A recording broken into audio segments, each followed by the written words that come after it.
All right. What's up, guys? I thought I would just do a random live stream here and talk about life, talk about what's going on here. I'm in Flagstaff.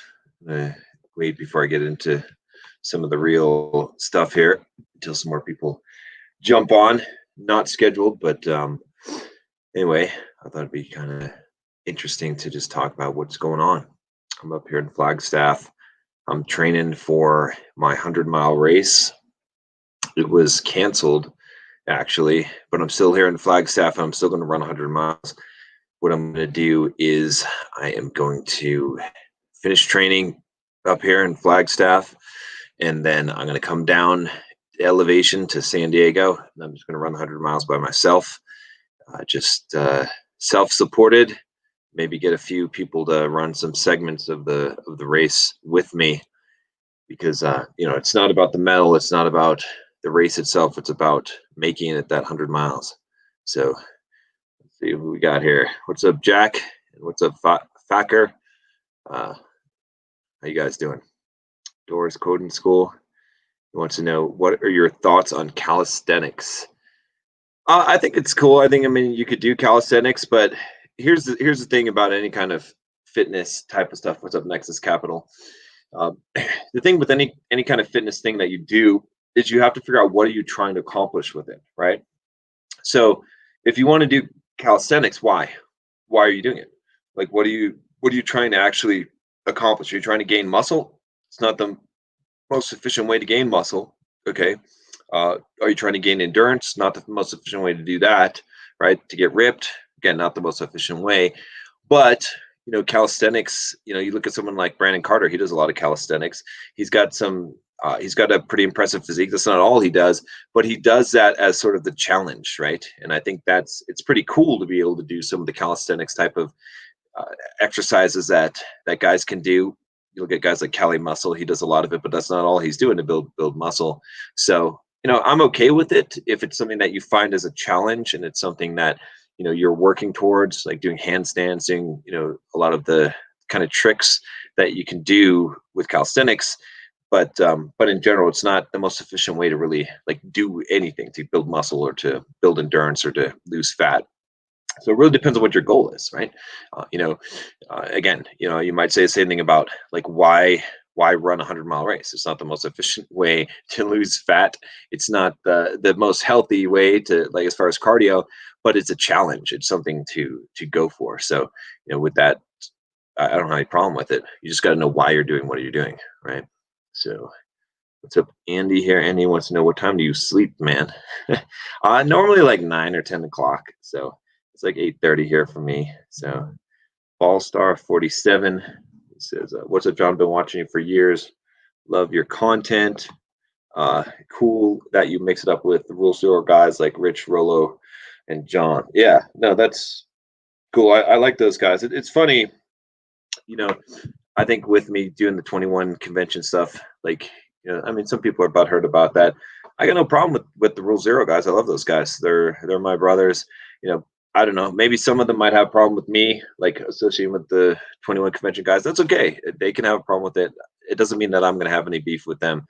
I'll still invite them on my channel. Still happy to talk to them. Happy to, because they're giving good advice. And that's the thing, is that it's I'm not going to just. I don't take sides. I don't take factions. I think it's kind of immature to do that.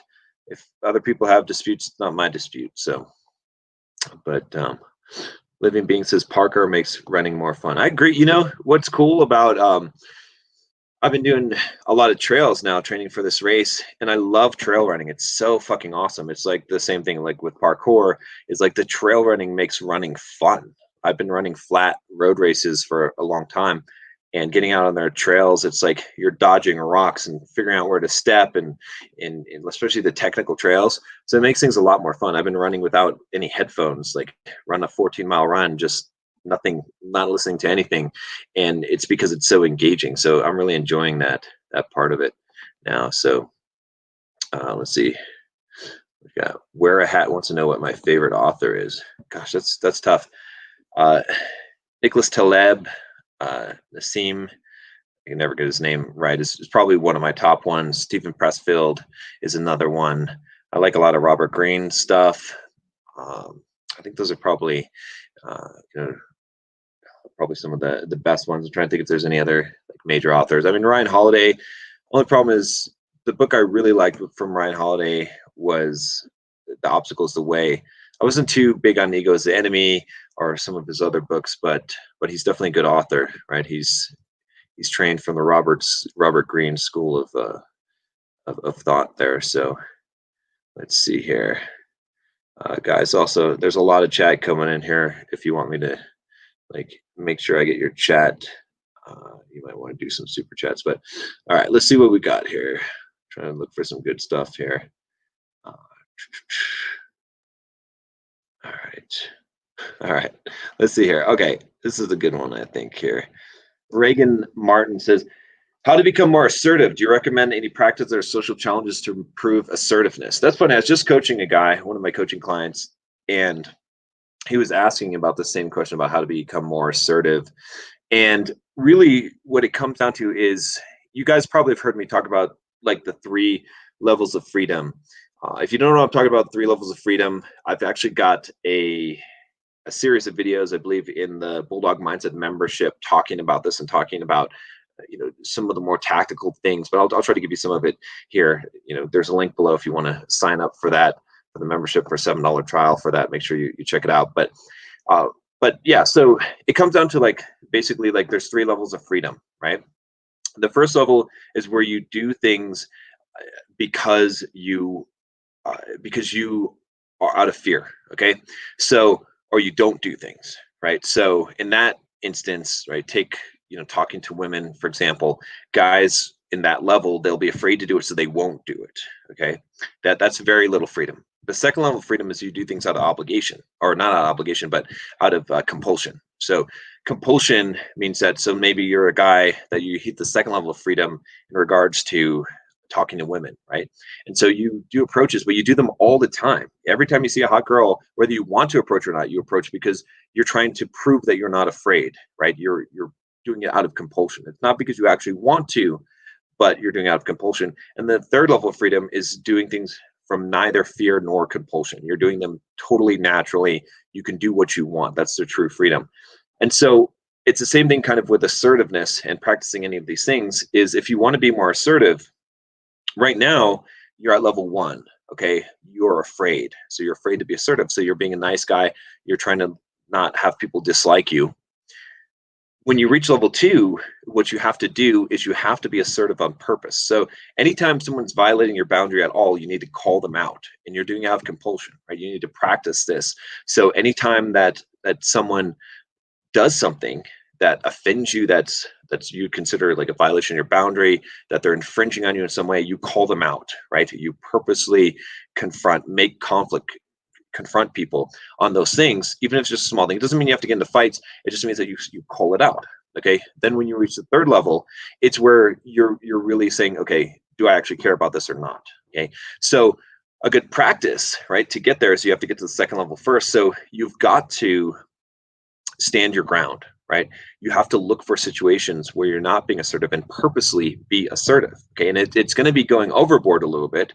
Okay. The best way to become balanced is to go to extremes, because that's how you find the balance. You have to go to one extreme and the other extreme in order to become balanced, right? Because you have to have versatility. Think of it as a musician, a vocalist singing, right? They sing above their range and below the range, and that determines the range. They're able to sing within the range better because they've found their limits on both sides. And so you have to be ultra assertive, right? As soon as someone does something that violates your boundaries, bam, you're on them. You're calling it out. Okay, you're being assertive in that situation, and then eventually you'll get to the point where it's natural to you, and you don't have to do it overly. You don't have to go overboard with it. So it's a lot of it too. Again, there's a lot of angles at looking at this, but a lot of it is just the mindset, right? As you improve yourself, as you work on yourself, as you work on overcoming your fears, you'll become more assertive. Because most of the reason why you're not assertive is because you lack confidence in yourself, and you're afraid. You're afraid of people disliking you, right? That's why you don't say something when you should speak up, is because you have that fear within you. So let's see here. Lots of chatter coming on here, but yeah. Let's see what we got here. Oh, this is kind of a good one. Brian wants to know, in my coaching business, what's the number one area people request help with? So I'd say the number one area is financial independence, right? Because again, my coaching is expensive. I charge $1,500 an hour. Okay. And I know that's expensive, but I've got currently 14 coaching clients. All right. And I've got a ton of applications, and I'm pretty much just stopping taking applications at this point. But the reason why I say that is because in order for you to get coaching from me, it needs to be worth it, right? Who are you going to pay $1,500 an hour? You need to get some kind of return on that. Now, you can get a return on that in a lot of different ways. Okay. I pay a lot of coaches a lot of money, a lot more money than that for different things that I want to improve on. But a lot of it is going to be financial independence. So what I help a lot of my coaching clients do is, I mean, like if you were to do coaching with me, the very first thing I would do is I would figure out, okay, what are your goals in life? What do you actually want to accomplish? Right.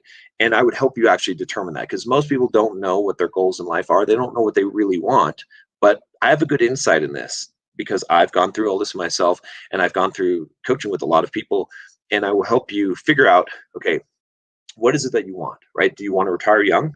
Does that matter to you? Like if I give you the option, if I said, okay, I can get you to the point in 2 years where you can retire on $2,000 a month.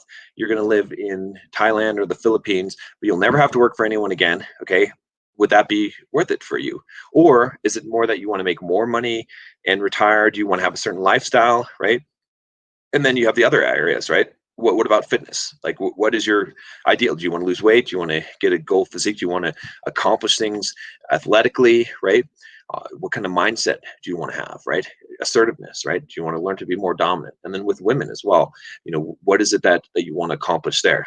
Okay, are you looking to be like a total stud and be able to go and pick up women at will, or are you looking to be a guy that can survive in a relationship and be a dominant man in a relationship that can turn women on, that understands how to, to be able to like do the things that you're scared to do, like talking dirty, and to be assertive within those confines, right? So, there's it always is custom, right? Always figuring out what is it, and then I'll look at it at the situation. I'll say, okay, this is where I think you can make a tweak. This is where I think that we could work on some things and start to give some guidance down that path.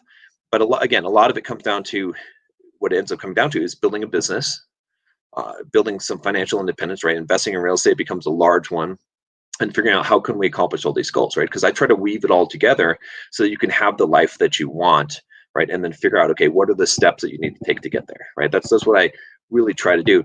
And I would say that, unlike a lot of coaches, see, I don't ever say, well, what do you think about this? Or what, I can't really decide that for you. You should, that's only a question you can answer. I never use that kind of terminology, because I just tell you what you should fucking do. It's up to you to do it, but I have no problem telling you what the fuck you need to do, because I don't care if you get pissed off and say, well, I'm done. I don't want to be coached by someone who's telling me what to do. I know what you should do. Okay, that's why you're coming to me. That's why you pay me the big bucks, is because I know what the fuck you should do, and I will tell you exactly what the fuck you should do, and you can listen or not, right? If you want success, you can listen to me. And so that's where I come from, because my business isn't based on coaching, right? It's like I already have passive income coming in. I don't even have to do fucking shit for the rest of my life.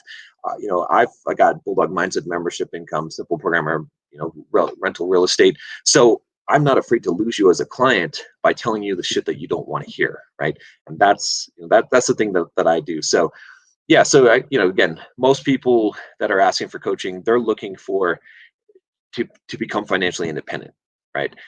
The secondary thing I think that a lot of guys are coming for is women, right? There maybe a lot of guys have a lot of money and they're financially successful, but the thing that is disturbing them in life is they don't feel like a real man. They don't feel like they can go and interact with women, that they can go and do cold approach. I think learning cold approach is something that every single man should learn, because it's so important in your life to learn that skill set. So that's a good question there.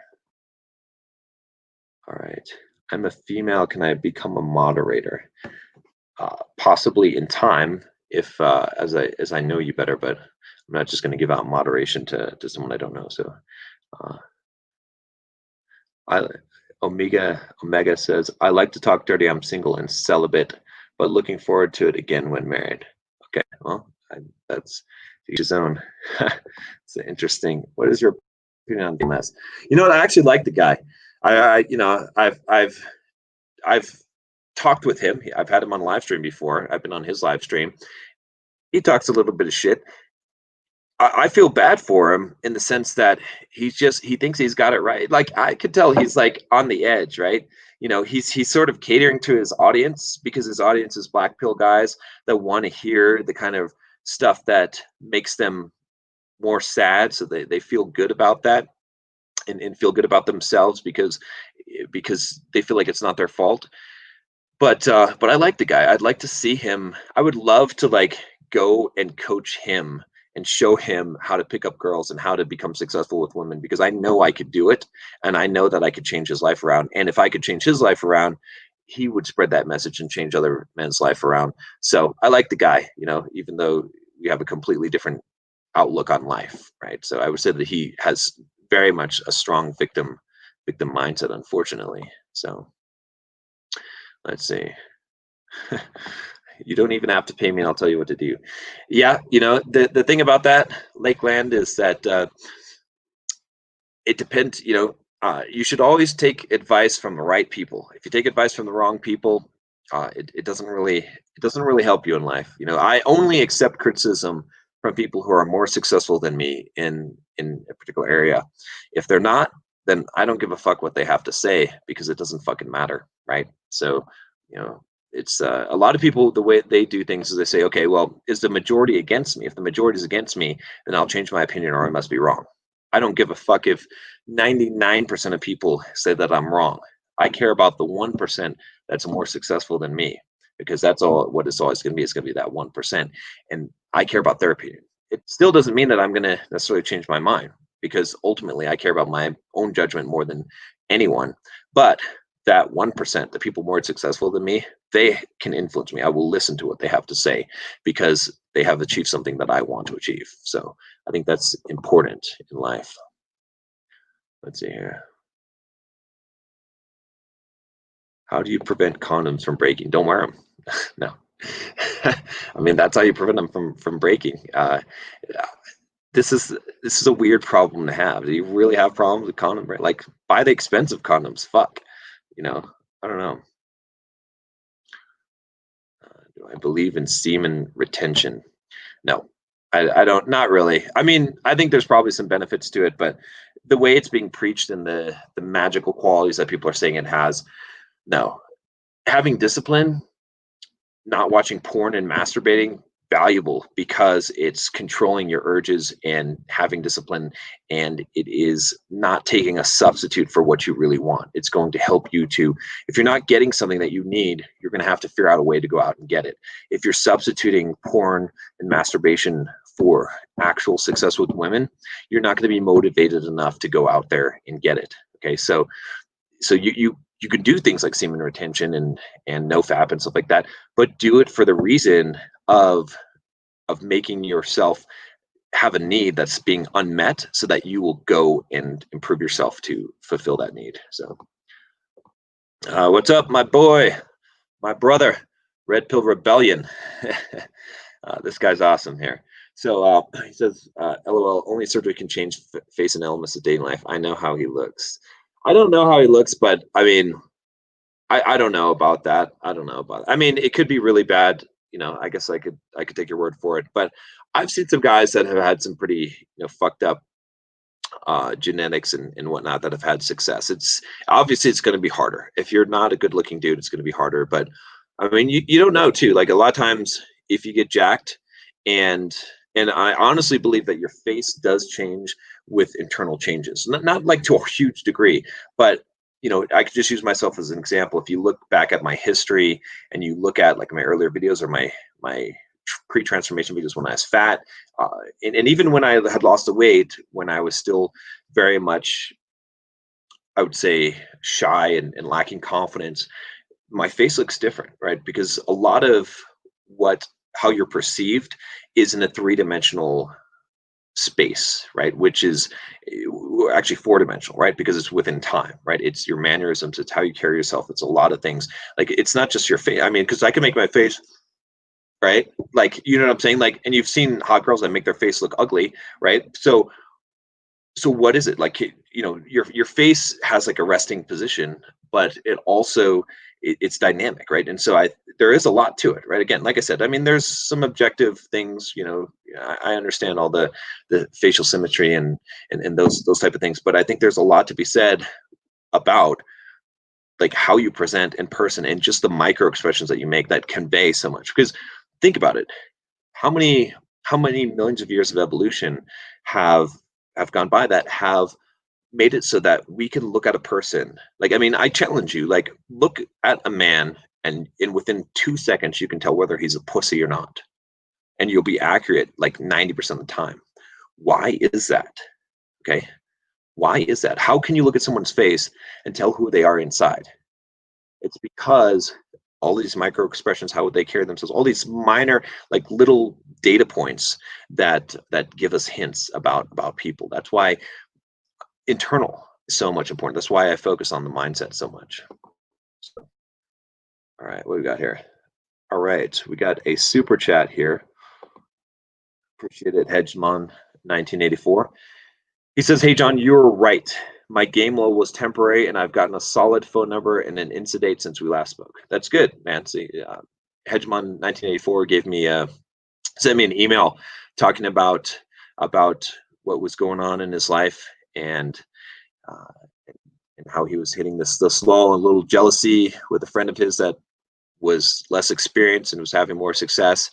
And I told him, it's like, look, it's you're going to go through natural cycles, right? And anytime actually you achieve a high level of skill in something, what happens is that you fall back to kind of a baseline, but it's a higher baseline, right? So give you an example.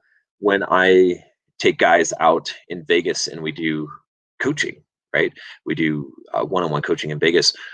What happens, and I tell them all the time, is I say, look, after this weekend, like during this weekend, because you're going to be seeing what I'm doing, and because I'm going to be pushing you and you're going to be performing and I'm going to be requiring you to perform at a higher level, you're going to have a lot of success, right? Your skill level is going to go up dramatically, but it's not going to stay there.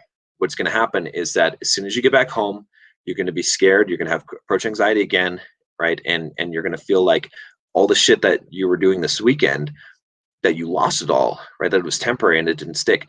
But what's happening is this, it's more like you had this base level and then we jumped it up here and then you return, but you don't return all the way back. You're still a little bit higher. And if you really want to progress at anything in life, it's not just games, it's not just pick up. You have to go through that phase and you just keep on, and that's how progression looks. It doesn't look like you just go up and you stay up. So that's really important to understand, guys, because if you don't understand that, you're going to be really disappointed in life, and you're going to think, oh, that didn't work.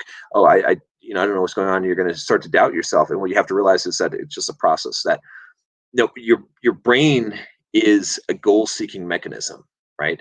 And when you set a goal and you start working towards that goal, and you're getting positive feedback or you're getting negative feedback, right? It's responsive feedback. It's automatically going to improve itself subconsciously without you even recognizing it, and your skill level will improve. Now, the better modeling that you have, okay, and the better specific training that you have, right? Specific practice is what they call it. There's actually a good book on this called Peak. Okay, there's actually two books on Peak. This one that I'm talking about is the one where Malcolm Gladwell actually got the 10,000 hour rule from, but it's actually incorrect. He misinterpreted it. But essentially what's going to happen is that you can't help but get better, right? A good example of this is if you lock yourself into your bedroom with three balls, okay, and you attempt to juggle, okay, and you say, I'm going to attempt 1,000 times, and you try, throw the balls up, one, try, throw the balls up, two,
All right.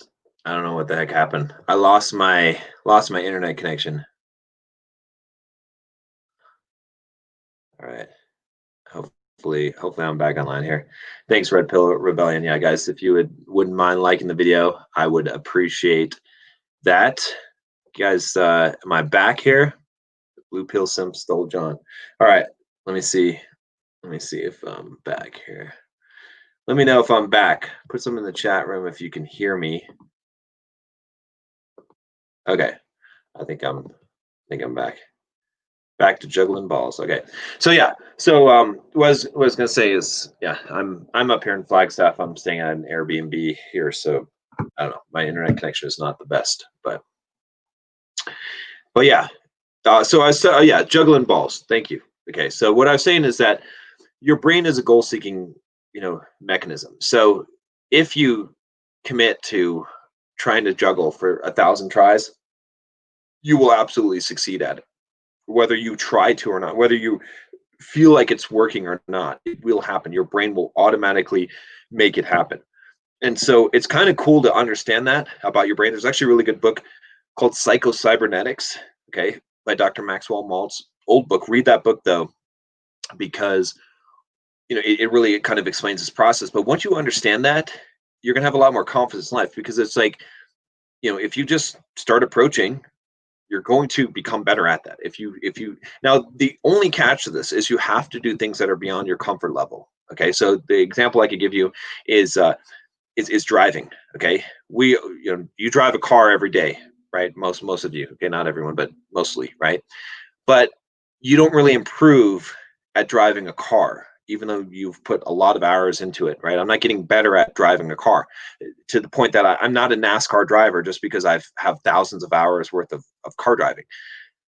I would have to drive, I would have to go out of my comfort zone and drive faster or drive like more dangerously in order to improve my skill level beyond that point. So again, a lot of the reasons why guys don't succeed at game, why they fail at pickup, is because they do a lot of approaches, but they're never taking any more risk in the approach, right? So they need to actually up the the level of practice that they're doing and actually take more risk, right? So if you're stuck, if you've been doing a lot of approaches, you feel like you're not getting any success, you're not improving. What you need to do is you need to take it to the next level. You need to say, how can I blow this set up? How can I fuck this up? How can I say something that's going to piss off this girl that I'm talking to, right? That's going to move you outside of your comfort zone, and you're going to have to adapt to that situation. It's going to improve you. It's going to be harder, okay? Just approaching was hard at first, okay? But once you've got that down, now you need to like do things, take things to the next level, and constantly improve. That's how you're going to improve. But if you're willing to do that, you will absolutely improve. Your brain will automatically make that happen for you. So, all right.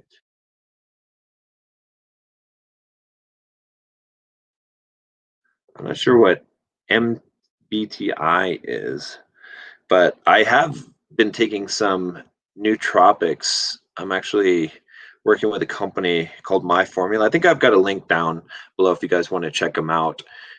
But there's like, if you use my code, then I think you get a discount or something. But I found it pretty effective, actually. I was surprised at how effective that, because I tried a few different ones, but this My Formula one, they like customize it for you. I'll probably do some more talking about that, as I just haven't had time to really put together the research on it. But yeah, that's I've just been doing that. It's pretty basic stuff. So I think too many people like are trying to look for a magic pill, and there's no such thing as a magic pill, but there are things that can help you for sure.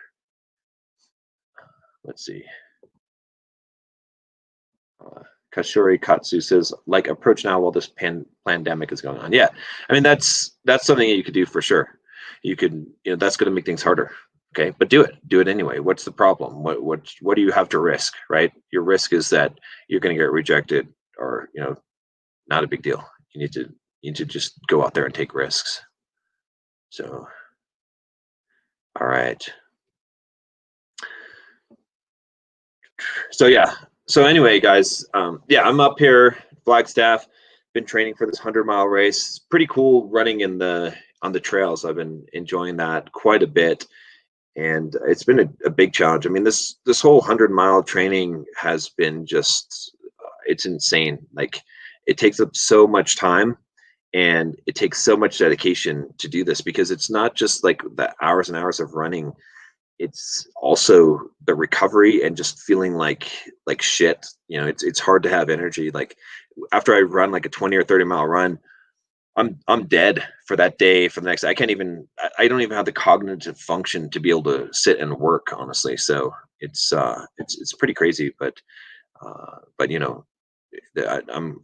I'm learning a lot about myself by doing it, and growing. Like, we always got to do things that challenge ourselves, right? I mean, 100 miles seems like an fucking impossible thing, but you do something, and you say that you're going to do it. You commit to it. Like, if someone else can run 100 miles, I can run 100 miles, right? It's just a matter of dedication. Again, it's trusting the process, right?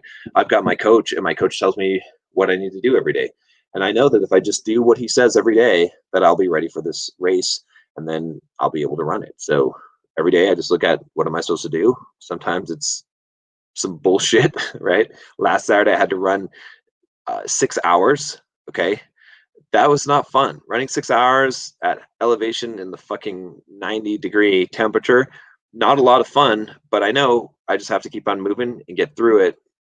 And eventually I'll be able to do to do it. So it's a matter of trusting the process, right? Everything can happen if you do the right steps, right? You just need to know what they are. So yeah. Try breathing exercises, bro, to make you feel better. Yeah, I mean, I think I've actually read a really good book called Breath, that talked about that a lot. I think that's pretty cool. So Flagstaff seems like it has some good touristy nightlife. You know, not so much right now. I just went out just a little bit just to see what was going on. Not too much really. It's pretty small population, kind of dead. Maybe like without the pandemic going on, that there'd be more of that. But yeah, it's still a pretty cool place. Sedona is awesome. If you guys get a chance to go to Sedona, just beautiful place there. So Leo K wants to know, what kind of diet are you following right now? Are you still doing OMAD? No, I'm not doing OMAD right now. With the training for the 100-mile, there's a couple reasons. I did some videos you can check out on my channel on what I have some OMAD videos. But the short story is that with the training for the 100-mile race, it just doesn't make sense to do OMAD, especially as lean as I am right now. It's counterproductive to what I'm trying to accomplish. Now, once I'm done with this and I go back to more of a regular training, I'll probably go back to the OMAD or some form of that. But for now, it just doesn't make sense, right? I try to adapt, right? I try not to be like dogmatic about things, and be willing to adapt to things. So as much as I've been a big proponent of OMAD, and I've done it for 4.5 or 5 years, it just doesn't make sense for what I'm trying to do right now. So I'm not going to do something that doesn't make sense just because I was doing it in the past. So, but I will probably go back to it. I still think OMAD is great for most people, but I've learned some things, right? Definitely from doing it and realizing that it's really hard to do OMAD and get down to a very low body fat percentage because of some of the issues. Again, I'm not going to go through all of that here, but I've got some videos, you can check them out. So, right. Yeah, Julian says Sedona is dope. It is dope. It's awesome. Phoenix is low key an upcoming city. Yeah, I think so. I think that. So how many hours am I, or how many calories am I eating? I don't know. I'm not really tracking calories right now. I was tracking calories pretty religiously, but I stopped just because with the training and with the traveling and stuff, it's not important to me right now, because what's important to me, like, as I have basically 3 weeks before I run this 100-mile race, is running this 100-mile race. Like, that is like a lifetime fucking achievement. And so that's my primary focus, right? I'm even not doing as much business stuff right now. I'm letting a lot of stuff drop in business while I'm getting this part of my life done, because that's where my focus is. So how can I get the Chihuahua mindset? Well, it's real simple. You just do nothing. right? You're already born with the Chihuahua mindset. You don't have to do anything to get the Chihuahua mindset. Is John selling a Bulldog Mindset t-shirt? I don't, yeah, I've got this cool Under Armour polo, but I had it custom made. I've got a few of these. I would like to sell these premium shirts. They'd be really expensive because I think I paid like $60 for it, but maybe in the $100 range because I think it's cool. But it's not really like a profitable thing to do. So I'll have to figure out something. But I'd like to do it just for those of you that like to, support the brand and have like, this is a shirt like you could go out in this shirt, right? I go out in this shirt, okay, and I think it's cool. So but I'd also like to do like a gym like sleeveless workout shirt. I think that'd be kind of cool. That'd be less expensive, but it just hasn't been a priority. There's so many things that I'm working on right now. Will you run with me if I come to Flagstaff? I don't know. Here's the thing. As I drink my Diet Coke, I am tapering right now. I'm in a 3-week taper. So you can come with me on some of my taper runs, but they're going to be pretty boring. They're not going to be the extreme runs that I've been doing because I'm done with all the hard training. So I would love to do parkour at some point. I think that would be fun. There's only so much time, so many things you can do, though. It's a good question. So, how will you eat the last few days leading up to the race? Not a whole lot different. I mean, I will carb load, of course, because there's no reason not to. The thing about an ultra marathon, though, is that like carb loading really isn't going to matter because you're going to run out of all of your glycogen no matter what you do, right? 100 miles, you're going to be done. So the key to the 100 miles or like to these ultra is nutrition on the course, right? Running and eating and consuming nutrition, because if you're carb loading before like a half marathon or a marathon, it makes sense because you want to what's happening is like you're running at such a speed that you're going to quickly deplete your glycogen, so the more glycogen stored that you have, right? But when you're running at like an ultra marathon pace, you're running in the fat burning zone, so maybe you're going to be burning 70% fat and 30% carbs, so it really isn't going to matter how much you loaded up ahead of time, right? Because you're going to run through all that anyway, and you don't have like a time limit in order to run through it, right? You have time to replenish the carbohydrates and with nutrition. So it's a good one. Do you drink alcohol? If so, how much? How often do you abstain when trying to get lean? I mean, I drink not very often though. Every once in a while I like to drink scotch. I'll drink socially. I get hammered every once in a while, like maybe like every once a couple of months. As you get older too, you don't get hammered. I'll tell you why. Because the fucking hangovers suck when you're 40. I mean, shit. It's like you lose a day and a half, right? It's just not worth that shit. So I try not to get like super hammered, but I'll have a couple of drinks or so. It's not a big deal. I think it doesn't really even matter, having a drink or two. If you're eating clean, if you're working out hard. I mean, with the amount of running I'm doing, it's not going to matter. So, but in general, I mean, making a habit of drinking is probably not a good idea, right? Especially if you're using this for liquid courage, not a good plan either, right? You don't want to have crutches, nothing that you depend on. So, let's see.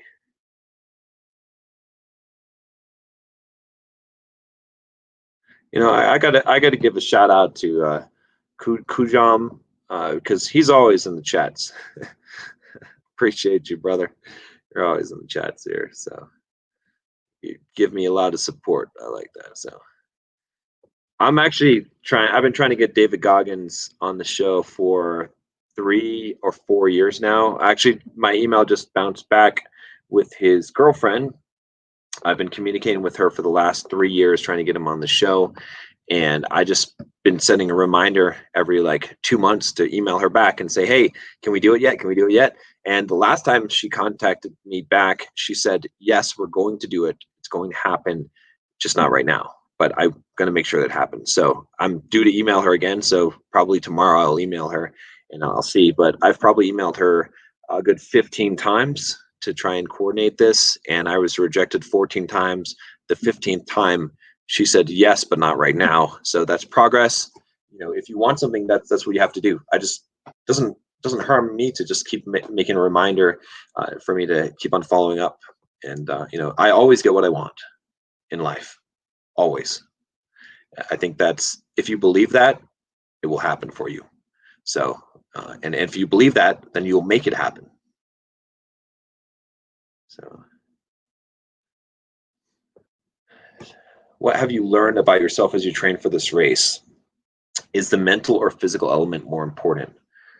You have to have the physical element for sure, right? Because you can't run 100 miles without training for that. But you also cannot train enough physically to run 100 miles. You can train to run 30 miles or 40 miles, even 50 miles is beyond what you can train for because you can't recover, right? So my longest training run is 30 miles. I haven't run more than 30 miles into training. So that doesn't prepare your body for running 100 miles. Okay, your body's as prepared as it can be because you literally cannot build up enough fitness to be able to do it because you cannot train and recover enough to do it. So what has to take you from mile 30 to 100 or 30 to 50 is mental, because your body's capable of doing it. It's going to be a lot of pain, but you just have to keep on moving and pushing on. And that is the struggle. That's the hard part on especially on the super long runs. When I ran the 50-mile race, after 30, I was done. I was physically done. I was sick. I was ill. It was excruciating pain. I did not feel like running anymore. And it was only the mental that carried me through it. And so, and that's, the thing is you have a good reason to give up at that point because you're not ready for it. You're never going to be ready for it, but you just have to choose that you're going to keep on going on. So here's a good one. How often do you get choosing signals? So I don't really like the concept of choosing signals. Okay. But to be honest with you, I would say that, okay, let's say that I go to a bar or nightclub or something. I'm probably going to get maybe 2 or 3 choosing signals, legit, maybe even a girl cold approaching me. Okay. But I'm 6'3", right? I'm jacked. Okay. That's still not much. Okay. And it's not going to be like the hottest girl in the place. That's just not going to happen. Very rarely. Okay. There's been some incidents, but you cannot rely on choosing signals, guys. Because, I know, that, sure, there's maybe you have this illusion of thinking there's some giga chat out there that gets a ridiculous amount of choosing signals. But, I'm pretty much in the top 5%, right? Maybe 1% in a lot of places that I go. And if I'm not getting a ridiculous amount of choosing signals, then most guys are not. And you should not rely on that because it's so unlikely. It's so much bullshit, the guys that are claiming that they're getting choosing signals, because believe me, it just doesn't happen. It just does not happen. It's just a cope. It's just bullshit for being afraid, right? It's funny, I was just on the Man Mindset on his live stream, and he has this commercial for grass-eating lions. Oh, it's so funny and they're like how do I know if the zebra is ready for me to chase it? Or they're blaming the zebra and all this bullshit. And I feel like a lot of guys do that because it's just it's easier than actually going out and facing rejection and and going out for the kill, right?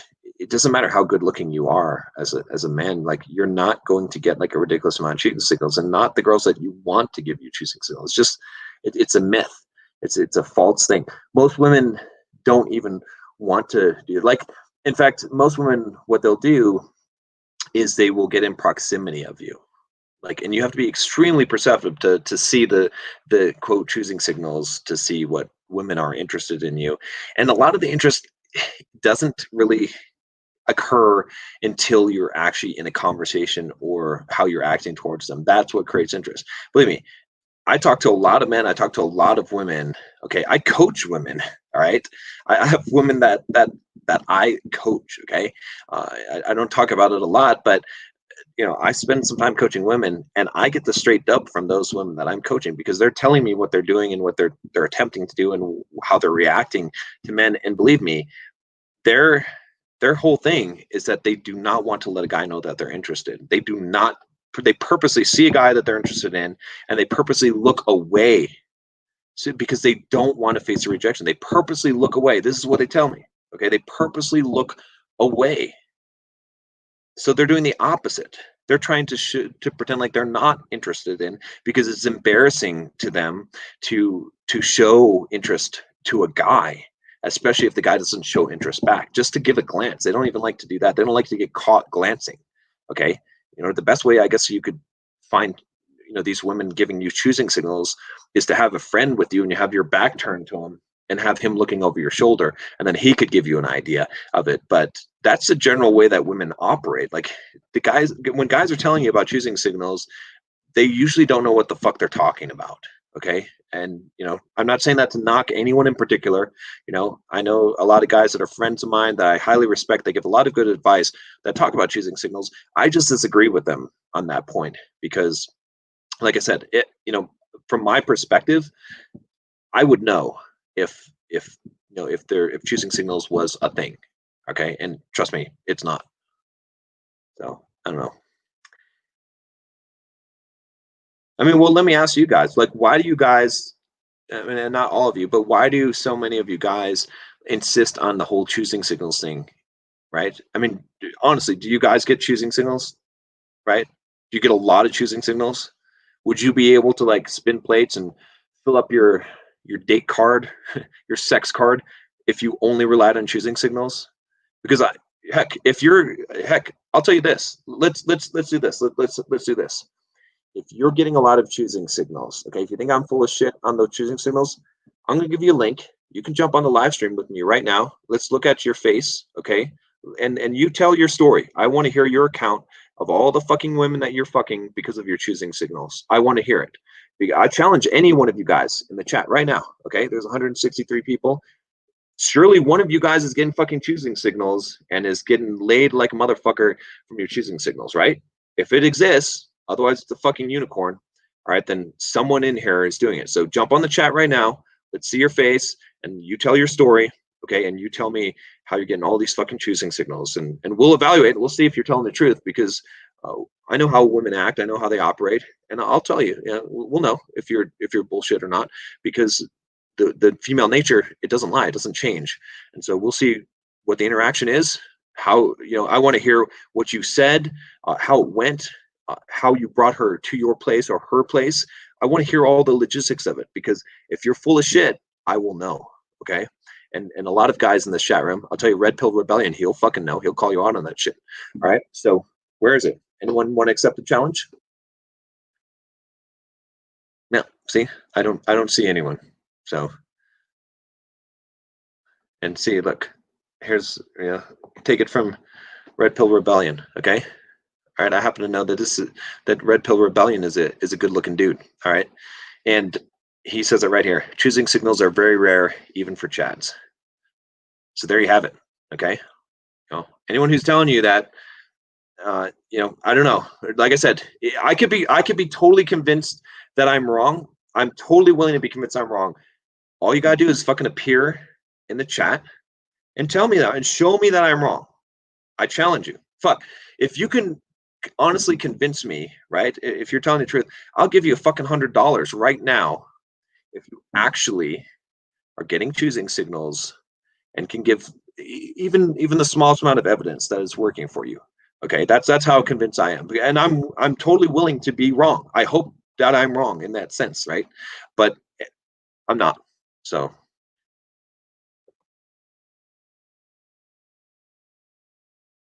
let me see. Okay, so here's Ben Brenzer, and he's got the profile pic to represent. Assuming that's him, I'm assuming it is. He says, "I'm 6'7" and ripped. Only get him from time to time. You got a cold approach." There you go. I'm thinking Ben is probably a Chad here, and he's telling you got a cold approach, right? Same thing. Not only that, okay, I'll tell you something else. I have literally been running down the street, okay, and I have had girls come up to me and put their hands on, like multiple girls put their hands on my abs, and right, and then I guarantee you, in that instance, even though they're like clearly showing interest, that doesn't mean jack shit. That does not automatic mean a win. At that point, yeah, okay, so they're interested, but it still isn't enough. It still doesn't even guarantee a phone number at that point. You're not even necessarily guaranteeing getting a phone number. Okay, you still have to make this shit happen, right? You're only hitting like 5% of what's required in order to get laid at that point, right? The other 95% is still out there. So even if you're getting that strong of a signal, that still doesn't mean shit. Okay, I've had instances where that led to absolutely nothing.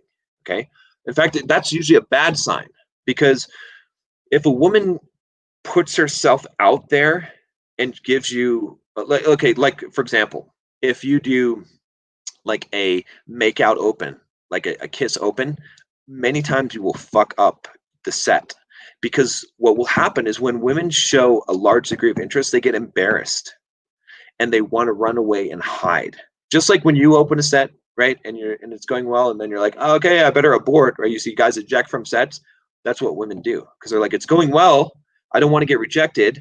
I've already put myself way out there. If he rejects me now, he knows I'm interested. But I just put my hands all over his abs or whatever it is, or I just made out with this guy, so that they're actually more likely to run away. I'd rather, it's called blowing their fuses. You don't want to blow their fuses.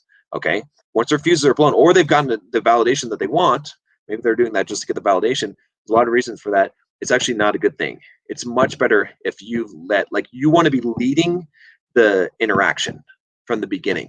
If she approaches you, if she initiates the interaction in any way, you're not leading. She's leading. It's not good. She's going to have less interest in you.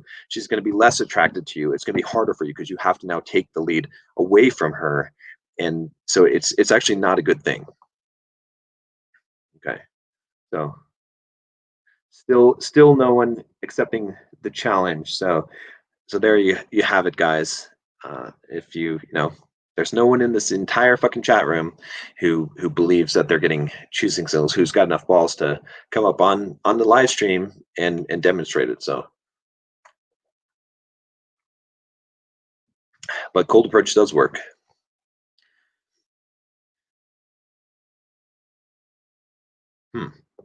Okay, this is kind of a good one. What do you think about Lucario having an open marriage? Can't wrap my head around it, brah. So, Lucario's, okay, first of all, Mr. Lucario, this guy knows his shit. All right, he's not full of shit. Whenever I have a chat with him, this dude knows his shit. He definitely is not full of shit. Okay, he has serious game. Every single thing that I've ever heard him say is accurate, and it takes one to know one.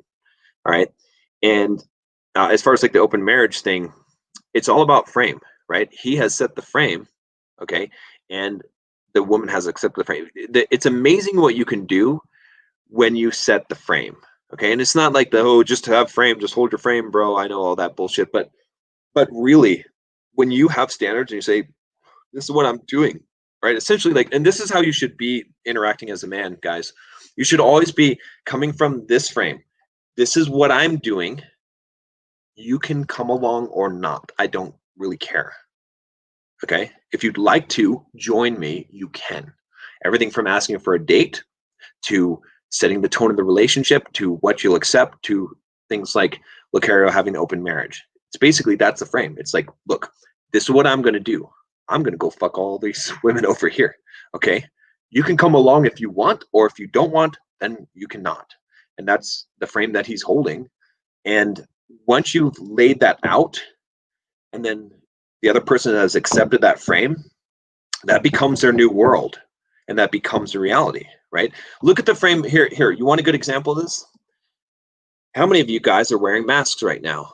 Not right now, but you see what I'm saying? Like, do you go out and put your little mask? Do you put your little mask on? Huh? Put your little mask on your face? Okay. What the fuck is that? What the fuck is that? That's frame.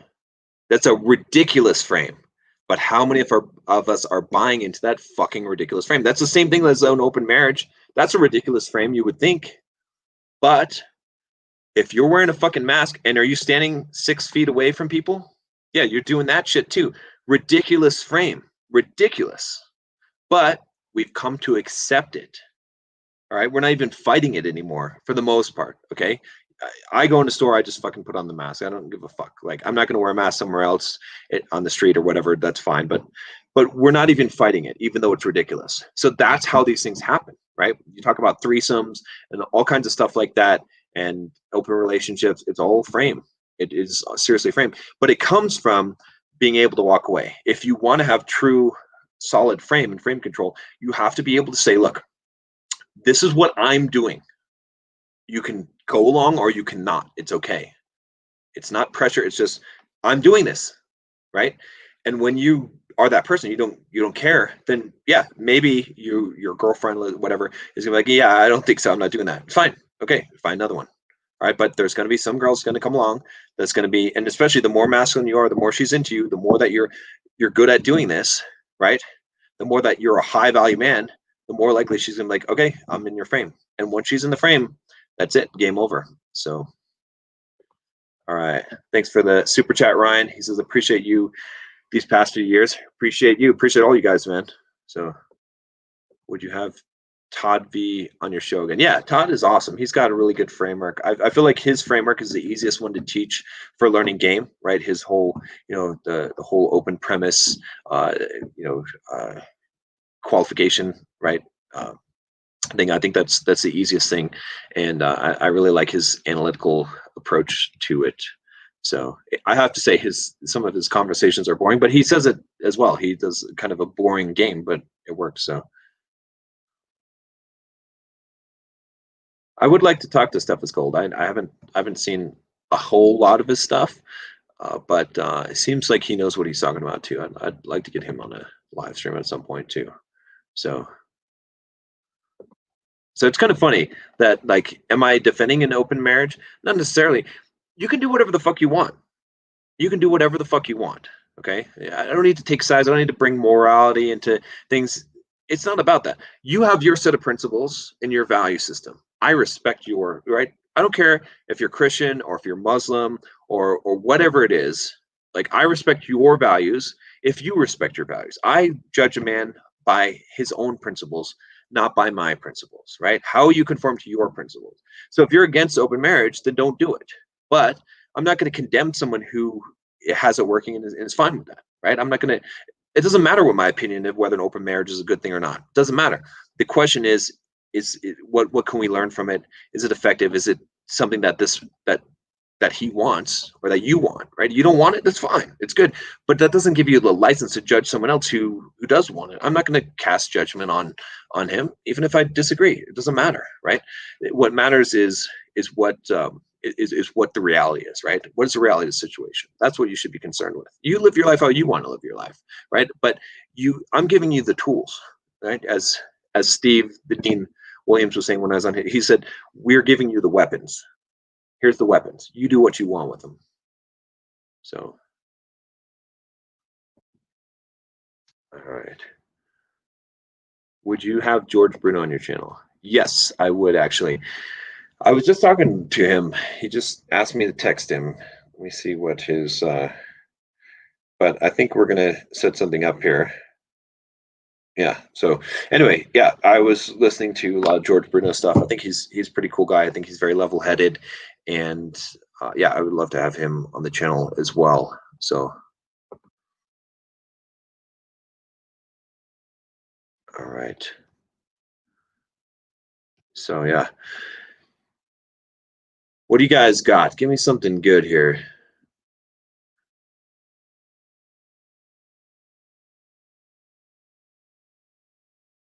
I think this is funny. I have no choice. My university requires it. You always have a choice, motherfucker. All right. Now, I get what you're saying, but you're choosing to stay in the university. The reason why I just point this out is because you always have a choice in life, right? There's always a choice. You might not like the consequences for a choice that you choose, but remember, you're still making the choice. So here's a good one. Thoughts on LFA? I got to tell you, I like LFA a lot. All right. Now I'm going to tell you why I like LFA. I'm going to get him on the channel. I'm working on getting AMS and LFA together on the channel. They both agreed to do it. I'm just working out the logistics of it. I might just get LFA on because I haven't heard from AMS in a while. He's a busy man, okay, and whatnot. But I had AMS on like last month. But LFA, let me tell you why I like LFA so much. Okay, I'll tell you why. Because me and him, we did not like each other. Okay, I would comment on his videos and he would comment on my videos. And, and when we first interacted, it was like we were bashing heads. Okay. But we were both kind of consuming each other's content. And from time to time, I would see something good that he would say, and I'd be like, you're fucking right about that, right? And I would put a comment, and I'd say, yeah, I don't agree with a lot of what you say, but fuck, that's right, man, right? And he would say the same thing. I'm like, so why I like LFA so much, okay? And go check out his channel; he's really good. It's because he's the kind of man that I like to associate with, because he's a rational, level-headed, right? He doesn't have do petty bullshit like a lot of guys in the manosphere sometimes with their petty gossip and bullshit tactics, right? We came to terms, right? And so we found that we actually had a lot in common. We found that we agreed on a lot of things, and now we're more of, I would say, friends, right? Like I respect him highly. I believe he respects me highly. We respect each other because we didn't just bend to the other person, right? But we stood our ground, and we both came to a resolution on a lot of things and realized, okay, yeah, he probably doesn't agree with everything that I say. I don't agree with everything that he says, but we found a mutual respect for each other because we hold ourselves to our own principles, and we can see when we're wrong, and we can appreciate the other person's viewpoint and learn from each other. And so it's very valuable to have men like that in your life. And like I said, I have a high respect for LFA because of how he how he was able to adapt and to disagree with some of my stuff, and even some of the stuff that I was posting on his channel. Yet he still has that respect for the truth. And yeah, so I think that's pretty cool. I definitely going to get LFA on the channel for sure. So. And what other channels have you been to? A lot. Just search for Bulldog Mindset, and you will find.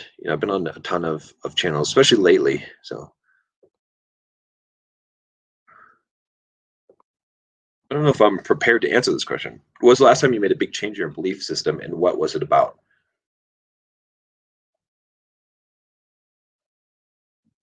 I don't know when last time I made a big change. A lot of the changes haven't been recent, right? What's a recent big change? Gosh, I can't think of a recent big change in my belief system. I try to hold probabilities of belief, not solid beliefs, because if you hold a belief with certainty, then what ends up happening is that your ego becomes attached to it. But if you hold a belief, let's say that I'm 90% sure this is true and 10% sure that it's not true, then your ego is no longer attached, and you can change that percentage without having your ego and having the bias in it. So I try not to have major belief systems. I would say, though, a major one that I shifted towards would be probably along the lines of, I think that we're in a simulation. I think that that's the case. So I don't know if that's, don't really want to get into the details of that now, but yeah, I'd have to think about it. Major shifts occurred, years ago in my life, but they haven't occurred recently. So, oh, you know what? I missed the super chat here. Let me go back and find that. Where is it?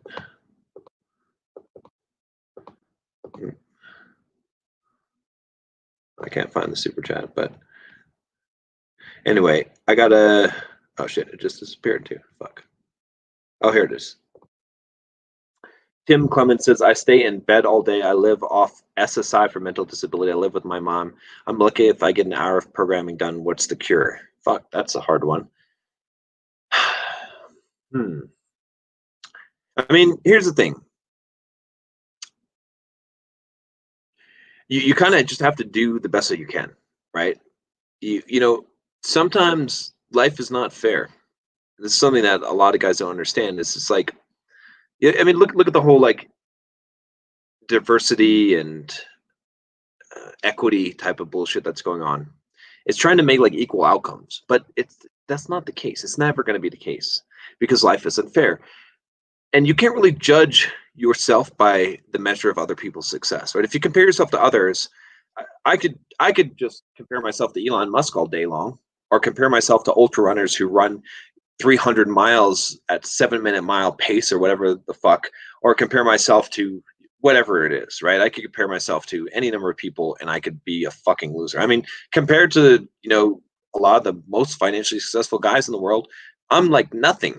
Okay. So I don't do that. Instead, what you have to look at is, with what you got, what did you do? Right?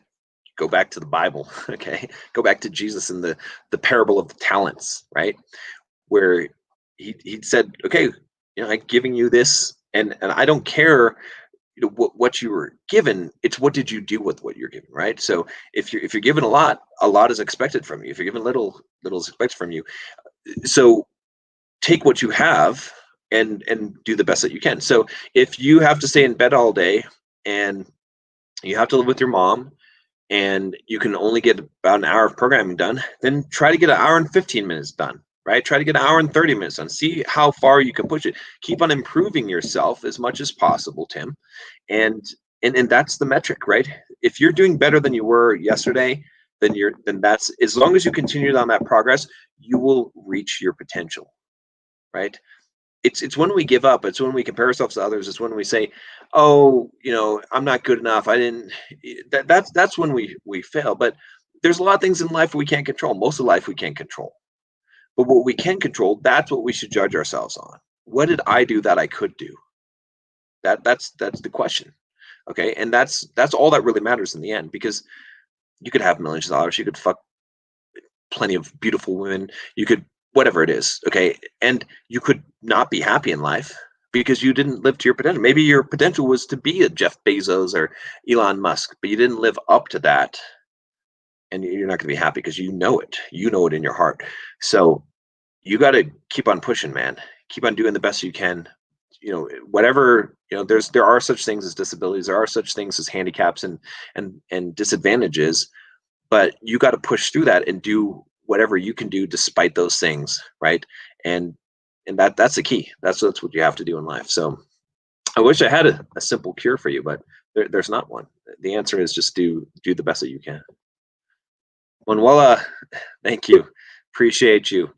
Appreciate you.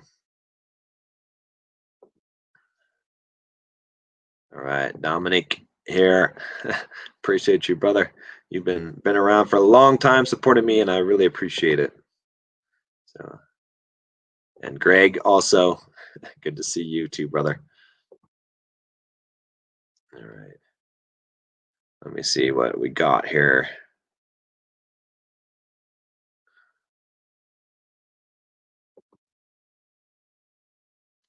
Also, many times we can be stuck because we overthink things rather than take action. And I think that's very true, right? Taking action, just fucking do something, go in some direction. It's kind of interesting. One of the really, I think, gems that actually Grant Cardone dropped is one time I heard him talking, and he was like, talking about like trying to make a decision about what you should do. And he's like, it doesn't fucking matter. Just do something. It doesn't even matter what it is. Just pour your heart and soul into something. I'm paraphrasing, but that's essentially what his message was. And I was like, you know what? That's damn right. That's fucking right. Because that's what matters. It doesn't matter actually what it is. And it doesn't matter what it is. It matters how you do things, not what they are. So,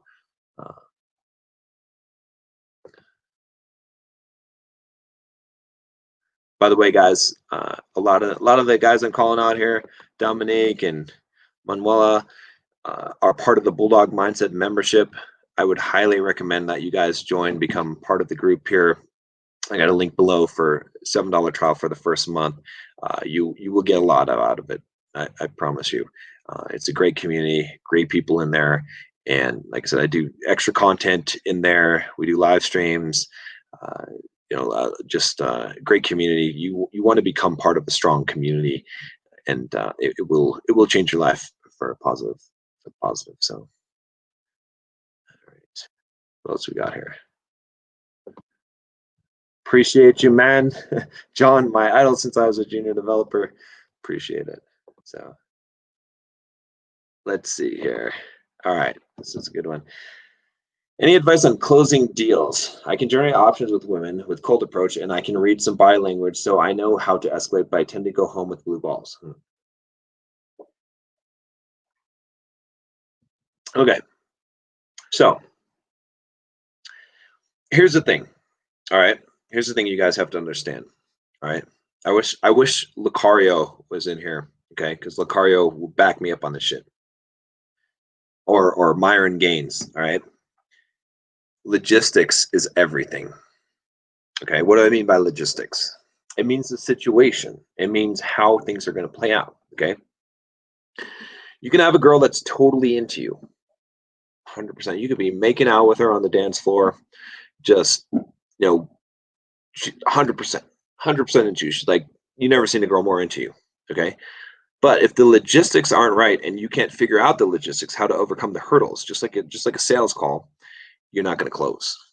Okay, you have to have a clear path to close the deal, and you have to baby step down that path that you want to go. Okay, if the girl's totally into you, you're making out with her, everything's great, but she's there with her friend, just one friend, okay, and they're good friends, they've been friends since high school. That girl is not going home with you. It's just not going to happen. There's pretty much nothing that you're going to fucking do, right? I mean, the best that you could do, right, in that case, right, is to go with her and her friend, go back to their place. When the friend falls asleep, that's it. But you got to be persistent. They're getting in the Uber. You're like, oh, I'm coming with you. Like, no, you're not coming with us. Yeah, no, I'll just come for a second. I'm heading down that way anyway. Whatever it is, like you're making this shit happen, right?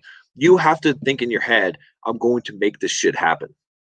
If you have any other attitude besides I'm going to make this shit happen, it's not going to happen. Now, a lot of times you should just screen them out at that point because the logistics are bad and it's not worth it because it's going to require a lot of work and a lot of hurdles you're going to have to overcome in order to make this happen. Okay. But it always comes down to logistics. And so there's two things here. The first one is screening for logistics to look for optimal ones, right? There's a lot of girls in a venue. Don't pick the one that's going to be fucking hard, okay? Right? So screen, ask her, all right, how did you get here? All right, what you want to hear is that I walked here, or I'm staying at a hotel just down the street.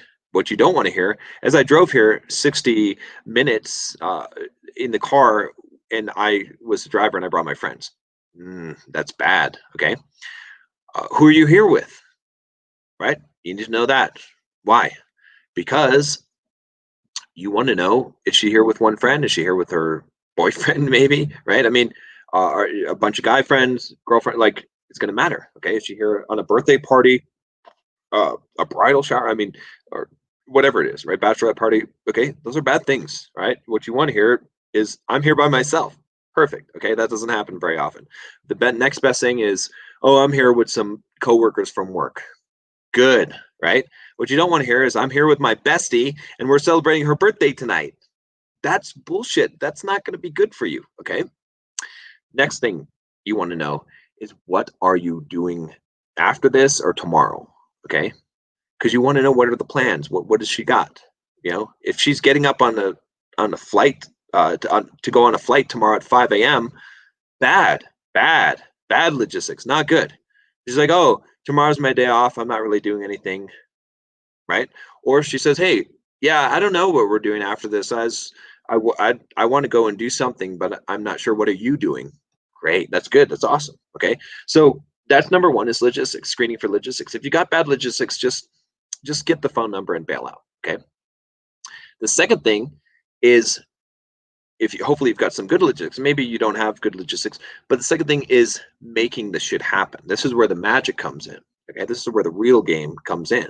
Okay. Is where you're like, you overcome the obstacles, right? She says, oh, I drove my friends here, right? And then you're like, well, I'll tell you what, here's what we can do. Why don't we do this? We're going to go grab some food. So tell your friends, we're going to go grab some food. We're going to grab some pizza, go get them. And you can drive to the pizza place. I know one right over here. And we're going to go over there and we'll get some food afterwards. Okay. So it's a baby step, right? Okay. Now it's like, okay, then we'll drop your friends off at home. Okay. Or I'll go with you. Or whatever it is, I'll call them an Uber so they can get a ride and then you can go with me, right? You have to figure this shit out. She's not going to solve the problem for you, okay? Because she doesn't want to look like the slut. She doesn't want to look like the desperate girl. Sometimes maybe you're going to be like, okay, drop off your friends, and then afterwards you text me and I will come and pick you up, right? Then no one knows what's happening, right? You have to figure out how you're going to make the shit happen. What is the plan going to be? Right? You have to know all this stuff, and you're going to have to overcome the obstacles, whatever they may be. So that's where the second part of it. But you want to make it as easy on yourself as possible. Okay. And again, some of the logistics is just having yourself set up, right? If you're in a good place where you're in a hotel that's across the street, and you can be like, hey, let's come over to my hotel and play Mario Kart. I think Todd B says that a lot. But you see what I'm saying? Like, you have something at the place that's not very far that you can give as a plausible deniability for her to come with you, some reason why, and you set that up, right? So that's what it is, right? It's all of those things. Does that make sense? All right, let me see. We got a couple of super chats here. Let me see here. Dominic says, I will join tomorrow morning. Just got paid. I thought you were in the membership, man. All right. I'll see you. I'll see you tomorrow. I will hold you to it, brother. All right. Turbo Makes Games. What's up, Johnny? Johnny is a longtime member and awesome guy. Check out his channel. Check out Turbo Makes Games here, guys. If you're interested in game development, Johnny is an awesome guy. He's got a lot of good advice, and I see his future is extremely bright. He says, "What's the next thing you're going to get obsessed with after you run your 100-miler?" I don't know. We're gonna see what happens. I don't know. I don't know if I'm going to continue ultra running. I love trailer running at this point. I might try to qualify for the Boston Marathon. I might start running like 400. I'd like to run the 400, do some track and field. I don't know. We'll see what's gonna happen. I might just take a break and just focus on business stuff. So I'm gonna play by feel. Please debate Southern Israelite. I don't know. Here's the problem with Southern Israelite, okay? Because I've gone back and forth with him sometimes. I would love to debate him and get him on the channel again, but he just does not understand how to act like a respectable gentleman, right? He is not. This is a problem, okay? He constantly makes videos, and he is being extremely disrespectful to me. I'm respectful to him, right? I make a video to him. I've done a lot of video, talking back and forth to him, and I've said, look, I like your work. I think you're an intelligent man. Okay. I disagree with a lot of things you say. I agree with a lot of them, actually. And, I think we could have a good civil discussion about this. And I give him the respect that perhaps he doesn't deserve, yet he comes back with me with big challenges and saying all these kind of claims and shit, and not giving me any respect. And so I'm not going to give a guy any quarter that doesn't respect me, right? I don't let anyone in my life that does not meet my standards. Okay, if you come to me in a respectful tone, right, and you treat me with respect, I will hear you out. Okay, but if you come to me making demands and you're expecting me and you're trying to bully me into something, it's just not going to work. I'm not going to get upset. I'm not getting angry about it. I'm just going to ignore you. Okay, so that's the level that I require. Again, I don't have any beef against him. I don't care. It's fine. If he wants to operate his life like that, totally fine. Totally fine. It's just not going to be interacting with me doing that. So thanks, Simple Coder. Appreciate the super chat here. He says, how to keep women if you have ED from sometimes. I'm 6'3", 210, 12% fat, 6 figures in sex therapy to fix performance issues because doctor thinks it's a mental thing. So this is a tough one here. I've had this problem for sure. Okay, so some of it comes from I think there is a component of it. Being 6'3", 210, 12% body fat. It could be a lot of it could be from training, right? I think that one thing that I try to look at, I've got this Oura ring, is my heart rate variability. Okay, I know if that's really low, that there's likely to be problems, because what happens is that libido goes down, right? So you're hunting, you want the girl, but you don't really want the girl. It's more like you want the conquest. And so you don't really have that desire, and it's really hard to like, it's not like an ED problem where there's a physical mechanical problem, but it's a mental problem because you just don't have the level of desire because you're overtrained a lot of times. That can occur, okay, to be frank with you. uh, Also, it can just be a matter of just not being comfortable in the situation, right? New girl, it's, maybe you don't have a problem with a girlfriend or regular, but when you have a new girl, maybe you're having a problem, right? That's a common thing, and some of it is just becoming more comfortable in that situation where you're exposed to the situation enough times that you're not worried about it. But if that occurs, okay, here's the best thing to do, right? Is to just not make a big deal of it. Okay, you could go down on her. You could, you know, whatever. You try for a bit. You take a break. Whatever. You just say, "Oh, shit, not a big deal. Whatever." You know, and you don't make it a big deal. Okay, and then maybe day two or whatever. You resolve. You finish the deal, but just don't make it a big deal because it's not that big of a deal. Like if you make it a big deal, she'll make it a big deal, and then it'll become something and you'll lose the girl, essentially what you're saying, right? But if you don't make it a big deal, it's not going to be a big deal. But yeah, I mean that's a shitty problem to have. But yeah, you know, the biggest thing is, like I say, is just don't make it a big deal, right? And because you also don't want to train your brain to like have that anxiety all the time, right? It's kind of hard to, you kind of have to get rid of the pressure. I was trying to kind of get some good tips actually from Sterling Cooper, who's a professional porn star, about this, because obviously he's got to deal with this problem because he's performing in public, right? And he's having sex with women all the time, beautiful women. So he's not going to have as much motivation. So how does he deal with it? He talked about meditation, being present in the moment, right? Having some kind of thought in your head that you can rely on, that works every time for you. So I think those are valid strategies as well. So, all right. I'm gonna have to go to bed here pretty soon because I gotta get up early and hike. So this is kind of interesting. I find this to not be true, right? So they're more like they're gonna ghost if you make it a big deal.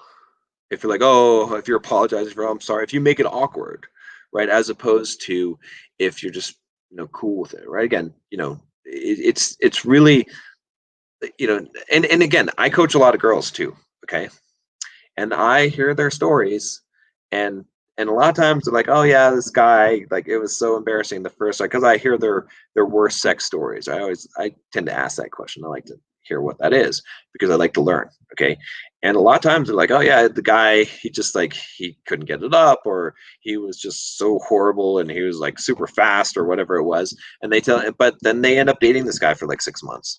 Okay, so it's not necessarily true. It's more of how you're handling the situation that's going to matter, right? Uh, you know, again, something I potentially could be wrong on. Maybe you have a different experience, but this is what I've seen. So, what's up, Kelson? Welcome, brother. Let's see.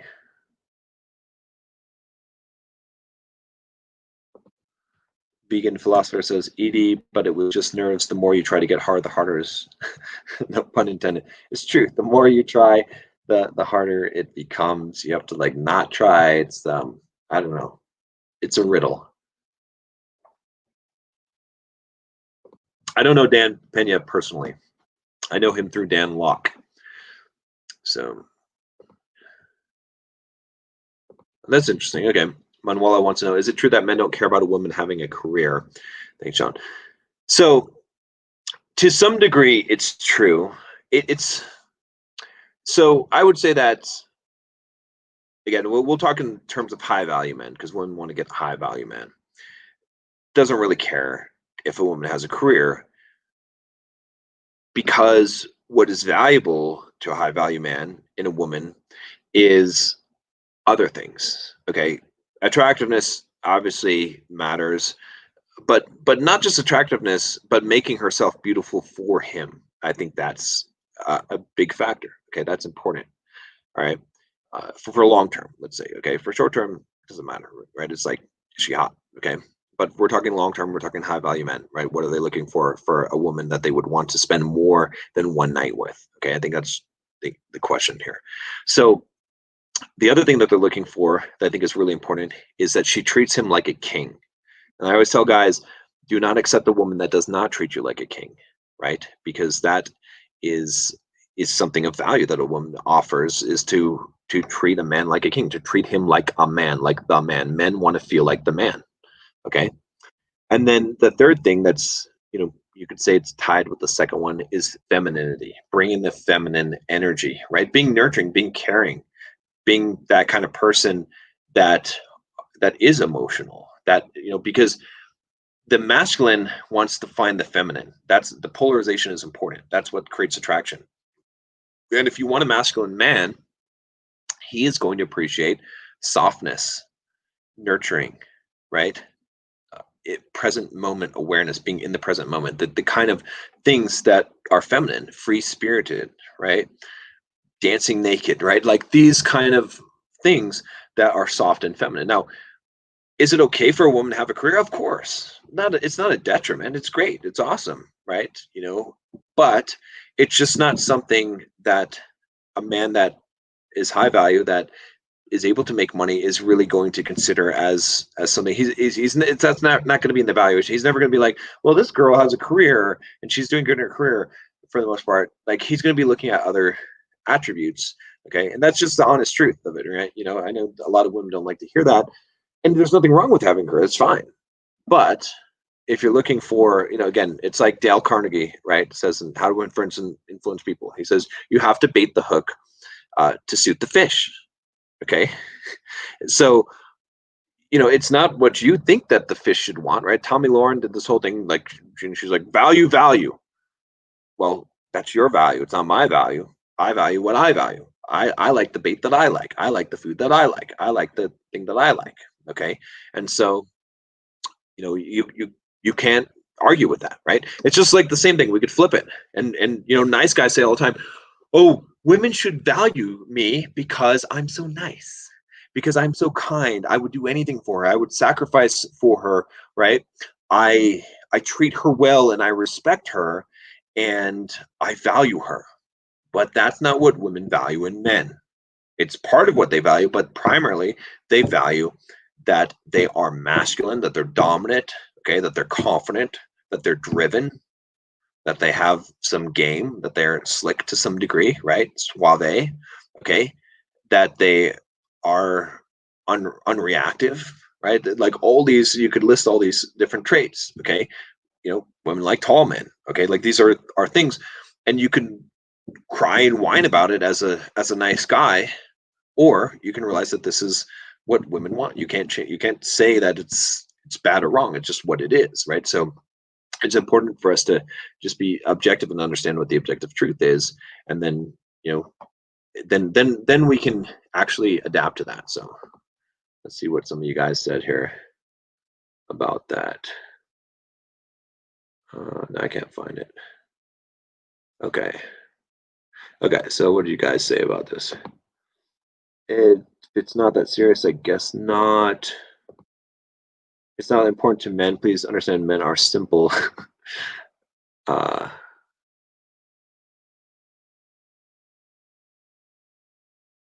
I'm not sure what this is. Okay. Mario Kart is the ultimate date game. Yeah. If you have a guitar too, that's a good one. Or some pictures that are on your computer. I mean, you just got to have some kind of plausible deniability thing, right? A movie that you like to watch. If you have a view, a balcony, these are things that are even better. So Tim Clements wants to know, when does Soft Skills 2 come out? What will be new in it? You're publishing it, right? So yes, Soft Skills 2 will be coming out. I'm working with actually my old acquisitions editor from Manning to actually produce this book. We're almost done. It'll be coming out probably in 2 months, I would say. So Simple Coder says, look at my super chat, John.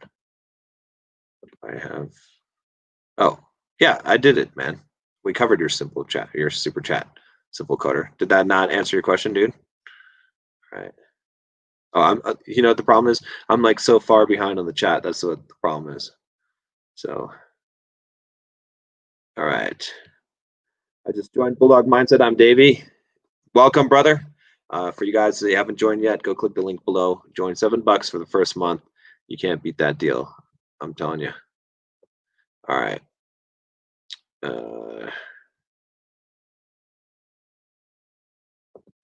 Total deflection. Come on, are you serious? You need to address. I don't have to address anything. Why do I have to do anything? I don't give a fuck who some random Yahoo on the internet is. You show me respect, then I will show you respect. Otherwise, fuck off. Okay. Well, it's random. I hope you guys got that randomly and you're recommended. That's a good sign. All right. Catch up here. If you guys want me to like find your stuff, do a super chat so I can.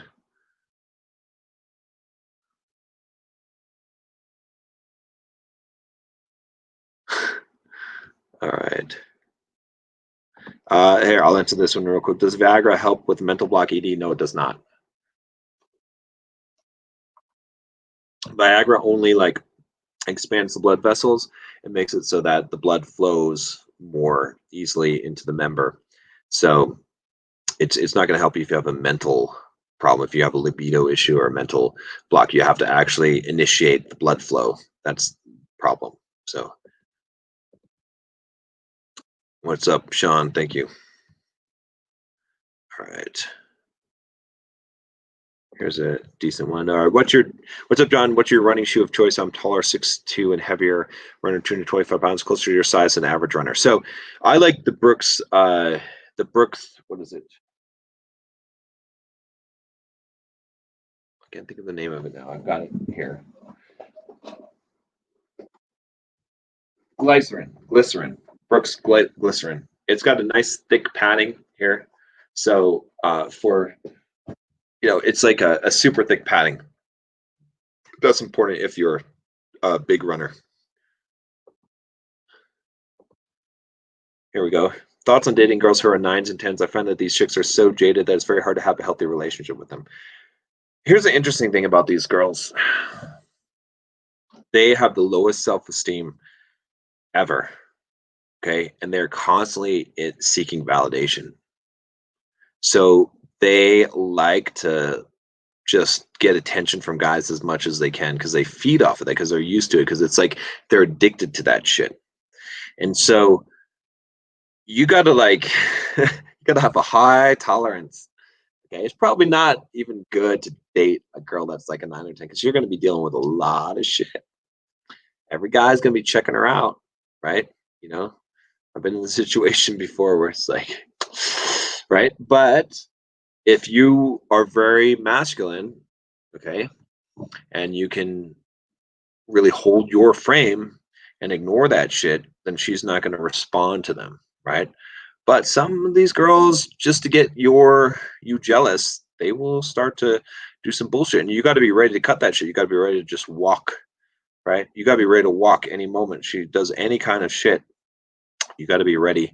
Otherwise, you're going to be, you got to be tough enough to be able to, you basically got to be at the attitude of like, yeah, I don't give a fuck if she's gone tomorrow. But if she does not hold to the standards I have, then she is gone tomorrow. And, and fuck this, right? Otherwise, you're going to get dragged through the fucking coals, right? So if you do this, the best thing that you can do is to really hold to your standards, to have a really high threshold for pain, because you're going to be constantly threatened as a man and bombarded by, she's going to have in her DMs on Instagram ton of guys, right? High value guys. They're trying to get with her. So yeah, it's definitely some trouble. And I'm not saying you can't do it. I'm just saying that you have to be ready for the challenge. You have to be the man for the most part. Maybe there's some rare ones that aren't as jaded, but yeah, they tend to be jaded as well in the sense that they fucked a lot of guys, and they like, it's hard for them to like have real relationships, like to have real deep connection, because they're operating at a shallow level for the most part. because they're afraid. They know how to do sex. They can have sex with you right away. Okay. But developing an actual like depth of connection and relationship, that scares the fuck out of them, right? They have no idea how to do that. And they're afraid to because they haven't gone through rejection, and so they're afraid of getting their hearts broken by going deep with you. So that's a big danger of it. So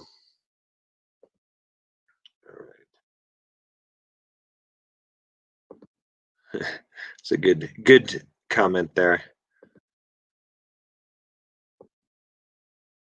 So so Alejandro is a little skeptical of this, which is good. I like that you're skeptical. Okay. Nines have low self-esteem. They're accustomed to getting their way their entire lives. LOL. Okay, so you just don't have experience with nines or tens. That's fine. Okay, it's a really weird thing. You wouldn't think, right? I mean, again, I coach a lot of girls as well. Okay, and I talk to it's like I'm like, are you kidding me? You have low self-esteem? How is this possible? I do. I just like have like believe me. I was shocked by it. I'm shocked when I talk to girls that are clearly a 9 or 10 and they have low self-esteem, but they do. Okay, and it's because here's why you would have low self-esteem. Okay, let me explain this to you. So if your whole value in life is based on your looks, okay, then what happens is that you don't have an internal value, right? So imagine if you had your heart outside of yourself, okay, right? And anyone could like fuck with your heart, right? You would be afraid, right? Like it's not internal. So their self-esteem, their identity is in their physical appearance. It's not internal. Okay. I have a high self-esteem and self-confidence because I know that I'm the fucking man. I know the shit that I've done in life. I know that I can run fucking hard, for 6 hours at a time, and that I can do hard shit, and that that I've built businesses and been successful and spoke on stages and done all of these different things. Okay, so my identity, it's not just in what I look like. Okay, but if you're a very hot girl, a lot of times, not always, okay, their identity is in their looks. And so that is something that is very subjective, right? My identity is secure because it doesn't change. But perception of how you look does change. She gains a little bit of weight, fuck. That's gonna, she gets a pimple, fuck, right? Anything. A guy rejects her, fuck, right? It's going to be a big ego hit. Okay, that's why they have low self-esteem. It's also something fleeting. And also, if your identity, if your value to men or to the world is only in your looks, then you feel like the rest of you doesn't have value, that your looks is the only thing that's valuable about you. And so you doubt yourself. You doubt, what does anyone actually really like you? You wonder what would happen if you lose your looks. You wonder what would happen if someone stopped liking your looks. Okay. So they have deep insecurities. Okay. And so in order to make themselves feel better, they get guys' attention. They sleep with guys, right? A lot of women that are in the 9 or 10 range are very loose, very promiscuous, not just because of opportunity, but because they're trying to constantly feed that validation, that ego, that identity that they've developed for themselves. And they need to constantly get that fuel, right? Because if your identity and your value, your self-esteem is tied to internally, who you are as a man, who you are as a woman, who you are as a person, then you don't constantly need a reaffirmation of that because you know it. You internalize that. If it's external, then you constantly need that to be fed again. Because as soon as you're not getting attention, as soon as someone's not saying you're looking good, then you've lost that. And so you have to keep on getting it. You have to keep on getting it. It requires you to keep, it's like, think about someone who has type 1 diabetes, right? They don't make their own insulin. Okay. So what do they have to do? They have to constantly inject insulin because it runs out because they use it up. Okay. If you make your own insulin, you're okay. It doesn't matter. Your blood sugar rises and lowers. Okay. So that's what it comes down to. Does that convince you, Alejandro? Does that make sense to you, man? Because I understand your skepticism, but But believe me, it's what I'm telling you is the truth.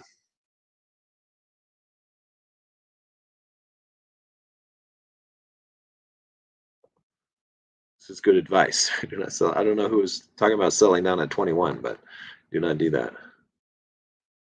Uh, okay.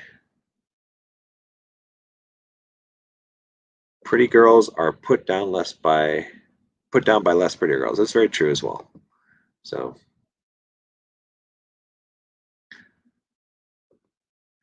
good analogy, John. Self-validation is paramount. Lack of vulnerability, everyone also knows that looks fade. Yeah, it's very true. So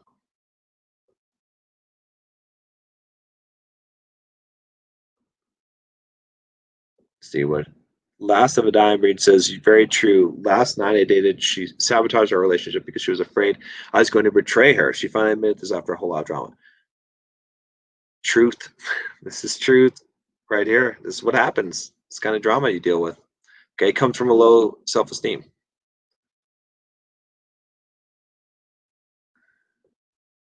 Should grown men play video games? If they want to. But get your other shit together in life. I mean, there's nothing wrong with playing a little bit of video games. But if you don't have your shit together in life, if you're not already a high value man, just cut the shit out. Okay. Because it's taking away time that you could be using. It's false achievement, right? You're getting a sense of satisfaction and have accomplishing something, but you're not actually accomplishing anything of value in the real world. Accomplish things in the real world first and then do whatever the fuck you want. Okay. Let's see.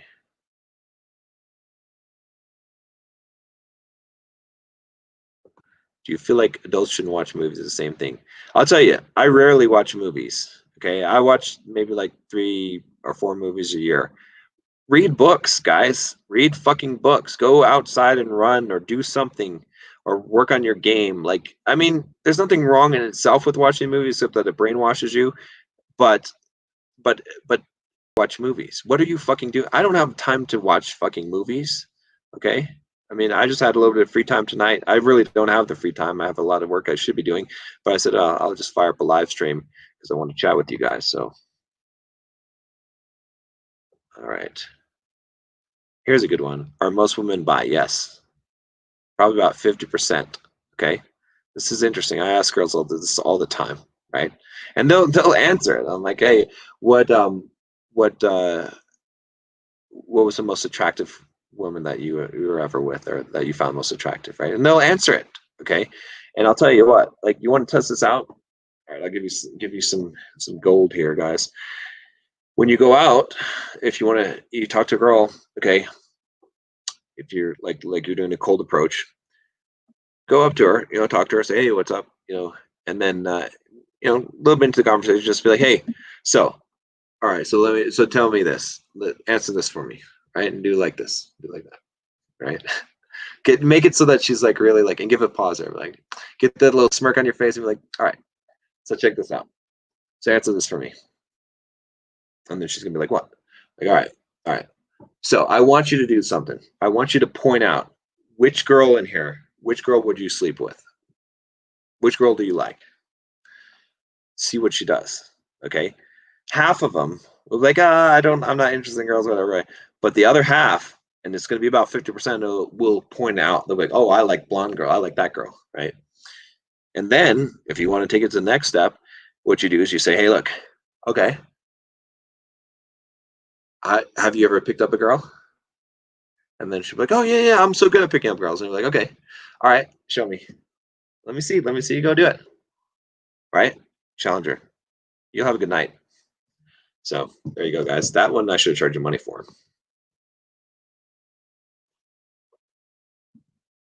All right. When my Diet Coke is done, I'm done. Go to sleep. I got to do a hike tomorrow, a long hike to that 2,500 feet of elevation. So, um, that's interesting. This is a good perspective. Not bi, you misunderstand. Fear Muncher is from nature perspective. She's not bi. She's naturally attracted to women like you, man. Which is true.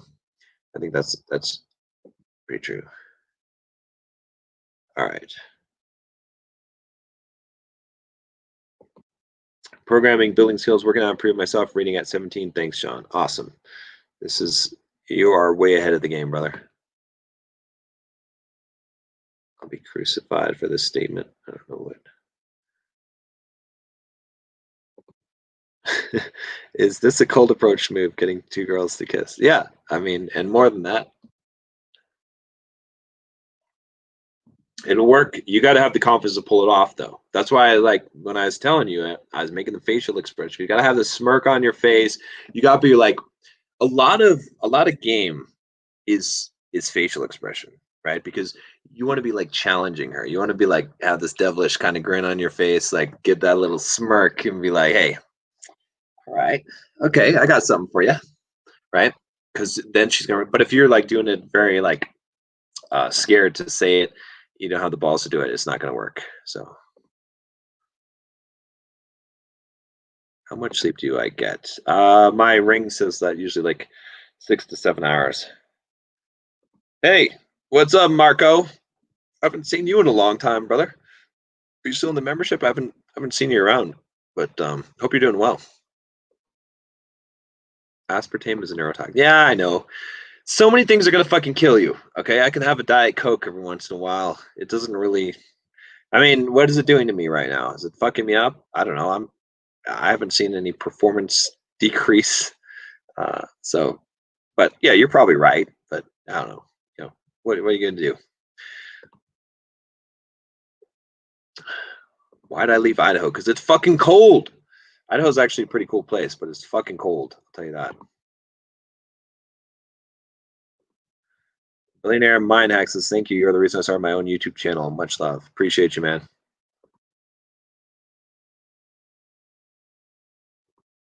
Got a quote, or what do we got here?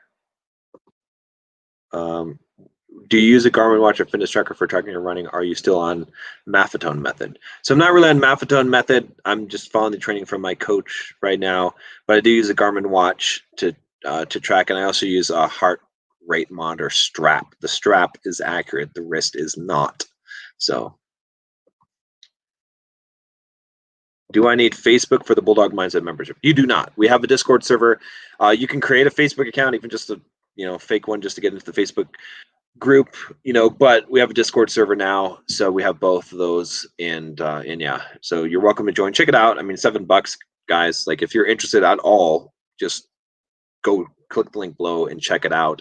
I mean, if you don't like it, you don't have to continue. But we have very few people that don't continue with the membership just because it's good, and it's good to be part of the community. And if you're really willing to like do the work, you're going to improve yourself in there. That's why I created it. So, are there any women in the Bulldog membership? There are a few, not very many. And it's still content is great for men, but a lot of women find benefit from that as well. So, I'm not going to reject anyone that wants to.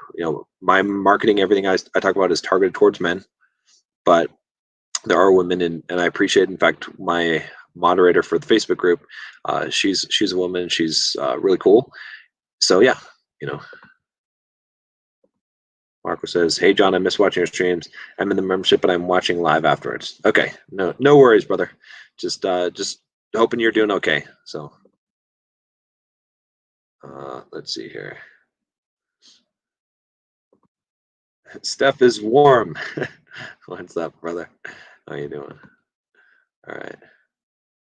Let's see. Good points. Okay. Alejandro says, good points about the nines and low self-esteem. I just noticed that a lifetime of being spoiled by virtually every member of the opposite sex from age 15 inflates their egos. Thanks for great work, brother. Yeah. So here's the deal. So ego and self-esteem are not the same thing, right? In fact, sometimes the bigger the ego, the lower the self-esteem. It's kind of interesting. So,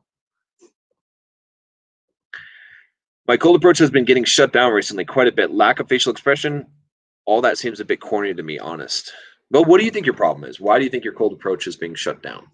Okay. Again, I'm not gonna like chalk it up to like, oh, it's all facial expression. It's not that. That's an element of it. It's an element of how you carry yourself and how you're coming across, right? Perfect example. Okay, I'll just give you a good example here. I had a coaching client, okay, in Vegas. All right. And I usually do a demonstration for them, right? To show you, how to handle a situation, right? So, my kind of standard thing. We're in Vegas. There's a group of like 5 or 6 girls, really, really hot girls, like, probably like a couple of 9s and 10s in there, some 8s, right? Whatever. I go up, and my thing is like, for a group of girls, just the thing that I do is I just say, hey, I just mother hen, right? Lock eyes with her, just walk right up to her, just locking eyes the whole time, as confident as I can, just striding over there. And then I put out my hand and I say, hey, I'm John. I'm a really shy guy. And then, they're like, you're not really shy guy. I'm like, no, look, my hand is shaking, right? I'll put my hand out there and shake. Okay. And that just, it usually kills, like, almost all the time. Okay. So my coaching client that I had, I told him to go open up this group of girls, but I didn't tell him what to do, right? He just saw that I did that, and he went up, and he is not making eye contact. He's walking over there nervous, and in a very quiet voice, he says, "Hi, I won't say his name. Let's say Mike. Hi, I'm Mike. I'm a really shy guy." And they literally, like, 3 hands went up to his face. they're like, "Get lost," right? Creep. Right? Creep. Okay. So what's the difference? Said the same words. The difference was how he carried himself, some part facial expression. Okay. But it's the tone. It's all of those things. It's congruency. Okay. And so, yeah, okay. If I said it's just all facial expressions, I get it. I get it. You could say, yeah, that's corny. Okay. Totally get it. But it's the presence, right? It's the presence, right? It doesn't matter. I could say literally anything. I could go up if I'm locking eyes and walking confidently and I'm saying it in a playful tone like that. I could say whatever. I could say, hey, right? Look at that, right? There's a big difference between hey and hey, right? Did you just wink at me? Yeah, I winked at you. Right? You see what I'm saying? Like, you have to be in that zone. You have to be in that, to communicate that. And you're gonna have your own style, okay? Right? I got my style, you got your style, whatever, but it's got to be congruent, it's got to be smooth, right? It's got to be coming from a place of confidence, right? Then it doesn't really matter what you're saying, because your eyes, like, is conveying, your tone is conveying a different message. It's called it's a underlying message, it's an undertone, right? That's being conveyed. And that's so important to game. That's more important than the words. It's more important than all of these other things, right? Because it's that flow. It's being comfortable yourself in your skin and conveying that. Okay, because that expression, like what we're feeling, comes out, right? And that with the other person, it's like magnetic induction. The other person feels what we're feeling. Okay, that makes sense, right? I'm not just teaching some fucking woo woo. Eric says, thanks, John. Appreciate you. Thanks, man. I appreciate that. So, all right. As I drink my neurotoxin. All right, almost done. Almost time for me to go to bed. Yes, I have seen a guy return a rejection into LA. Okay. Let me tell you a story from my youth. All right. I had once gone up to this like 2 or 3 girls and said, "Hey, what's up?" And they, like, literally shifted, like, walk. It was embarrassing. They, like, didn't even acknowledge me and just walked in different direction, right? Like, they were coming towards me and they walked a different way. And I just made a fucking loop. I came back around and I was like, "No, seriously, what's up?" And then again they did it. Okay. And then again I made a loop one more time. And I was like, "Come on, you want to stop and talk to me for a minute, just a minute here, just 2 seconds," right? And then at that point, that's it. They're like, "What the fuck?" Like, and I broke through. Okay, and that turned out to be good. But it was the persistence, and it wasn't just a persistence. It was because I didn't care. Because I was like, I don't care. This is a fun game. We're having a fun game right now. The game is you're walking away and I'm walking around, and it's a game. Okay. Because it was a game to me, because it wasn't personal. If I was butthurt about it and then I did it again, it would have been like, you're a creep. Like, get away from us. Right. But it was like, it was a game. I'm just playing. We're having a good time. We're just playing. You see what I'm saying? That's the thing. You roll the rejection into the game. It's just part of the game. It's not a rejection until you make it a rejection. Like, you can literally go through life never being rejected if you never accept the rejection. Right? It's like what is the thing the actors do, the ad-libbing, or I can't think of the name of it, where you're playing off of, you're like, not method acting, you know what I'm saying, but I'll think of it later, but you guys know what I'm talking about. But you're taking what they're giving you and you're improvising and you're playing with it and you're throwing it back to them. Okay, you're deflecting, you're playing this game, you're dancing. Okay, and so you don't have to actually be rejected, right? You decide when you're rejected, when you're like, oh, and you hang your head in defeat, right? So it's just fun until then. It's like, okay, all right, so she puts her hands up in your face and you're like, all right, okay, and you just walk around. Maybe you just ignore her, just like, all right, whatever. Maybe you come back around later. You're like, are you ready to talk to me, or do I need, but whatever. It doesn't matter, because you're having fun. You're having a good time. Okay, see what I'm saying? So, and it doesn't mean that you're always going to be successful. You're not going to get laid just because you're unrejectable, but your probability will increase greatly. Okay, because you're not going to give up.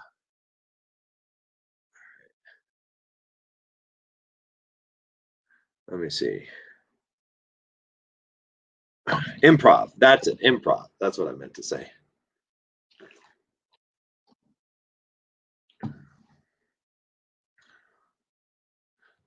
All right. Let's see. Crazy Crap Cutter. This guy's got some serious talent. Go check out his channel. All right. Some serious talent with animations. I love it. You're going to see some animations coming on this channel. It's going to be some cool shit here. He says, totally. What are your chances of your life ever being affected negatively by that stranger girl who rejected you? Exactly. What does it matter? It's what are the chances of it actually affecting you negatively? It's not going to. So just fucking, you gotta stop taking yourself seriously, guys, in life. You gotta stop taking life seriously. It's not that serious. Okay, it's a fatal condition and you're gonna die from it. Okay, but it's not that serious, right? Like we all got the disease. All right, we're all gonna die of the same fucking thing. All right, life is gonna kill you eventually. So while you're not dead, have fun. Nothing is that serious. Okay, just have fun, right? And if you can have that attitude and you go out and you'll have a good time whether or not, but you're going to be a lot more successful. So let me see here. All right, just a couple more and then I got to go. So what are my thoughts on Andrew Tate? The dude really understands women. Okay, I don't agree with everything that Andrew Tate does, but he's got some shit figured out. All right, a lot of the shit that he says, a lot of people are afraid to say. I'd like to get him on the channel as well, but I've heard him say a lot of really good stuff that I would agree with, and he gets a lot of it right. He understands that women respond to men, and that a lot of times how a woman acts in a relationship with you is a reflection of you as a man. A lot of guys don't want to accept that or understand that. He gets that part, so I think that's pretty good. What's a good book you read recently? Some epic fantasy recommendation. I'll tell you, I read through the whole Dune series. That was pretty good. At least like the first 3 books were really good. I think the last 2 books I didn't like as much. They're kind of confusing, but yeah, that was a really good series. So that's what I can recommend. I don't normally read fiction, so I'm also going through H.P. Lovecraft's complete works right now. Some of it's good, some of it's really fucking boring. So, can I be a high value man if I get SSI checks? It depends, man. It depends on why are you getting them, right? Is it because you're a lazy fucking ass? Is it because of a real valid reason for it, right? Is it like it all depends on what you're doing, right? If there's a way that you could be living your life without getting them and making it without it, then yeah, then you can't be a high value man getting SSI checks, right? So yeah, so I don't know what your actual condition is or what, I'm not going to pass judgment there, but yeah, I don't have to answer the question for you. You can answer the question for yourself.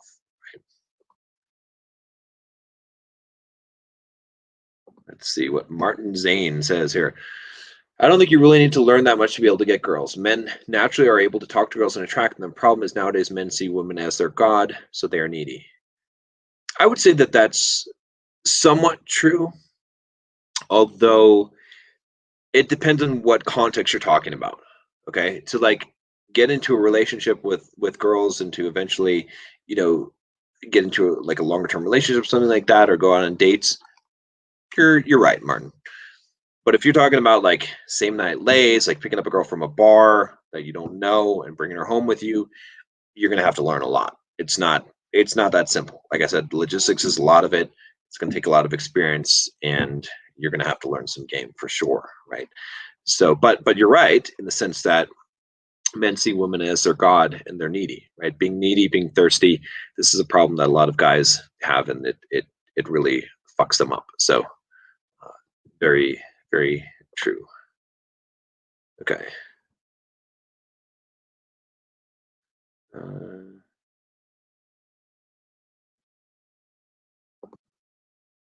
Dope stuff, bro. I really appreciate the work you're doing all the way around. Thanks, Ken AB. Appreciate it, man.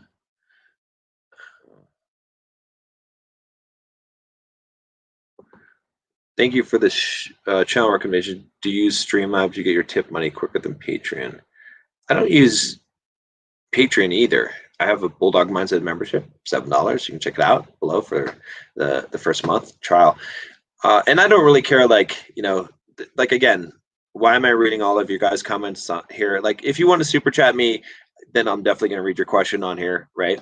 But in general, for something like this, I don't really care if I'm getting super chat money. I'm not making my money from doing live streams and getting super chats. No offense to guys that are doing that. That's fine. It's cool. But I'm just here to have a good time. I'm just here to share some knowledge that I can with you guys. And I make my money from coaching, from memberships, from my real estate deals, from my other business, selling products, and doing that kind of stuff. Not from YouTube donations. If you want to, I always am going to appreciate it. And like I said, I'm going to read your thing, but I'm not trying to do that game. So. Otherwise, I would be like, okay, I'm not going to read any of your guys' messages or put it up on here unless you super chat me, which, that's just not my style. I don't have any problem with guys that do that, honestly. Like, everyone can do their own thing. It's cool, but I'm not going to do that. So, because I don't need to. This is interesting. Your advice is more for light skin and white guys. Why do you think that's true? I'm not sure what that means. Because a lot of the guys that I fuck with are black guys that have solid game, right? I think so. I don't know. I don't think what I'm saying is only for light skin and white guys.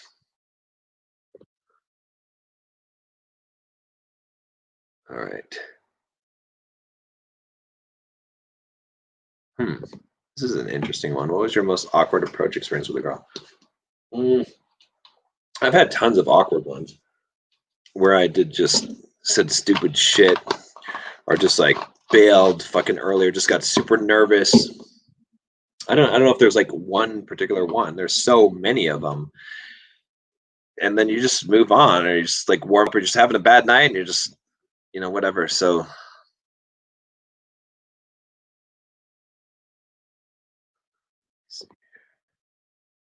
all right, what do we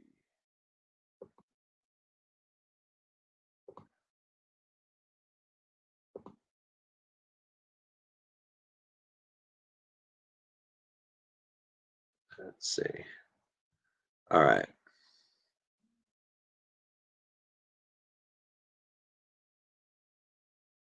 Funny. Some of you guys, you're chatting in here, and I'm looking at the chat from the StreamYard because I only have one monitor here.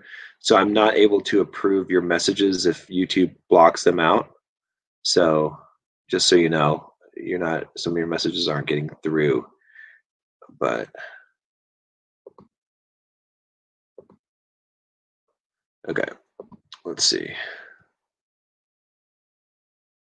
All right, maybe one or two more, and then I really better go to sleep here.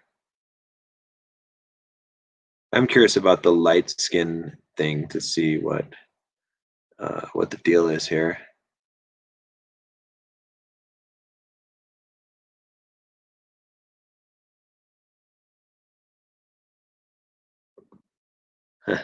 Can't do that. That's so I'll tell you guys, like, all of my personal life stuff is off limits. There's some good reasons for it. One of the biggest reasons is because I need to protect the people that have relationships with me, just because of I generate a lot of haters, and a lot of people try to it's like being Batman. There's been problems in the past, so I keep my personal life personal for that. And I understand that you guys want to see stuff, but hopefully what you can glean from the advice I'm giving you is that it's solid advice. So if I had a way to give you guys what you want there, I would do it, but I have to draw the line there just because there's been problems in the past and it can cause a lot of issues. So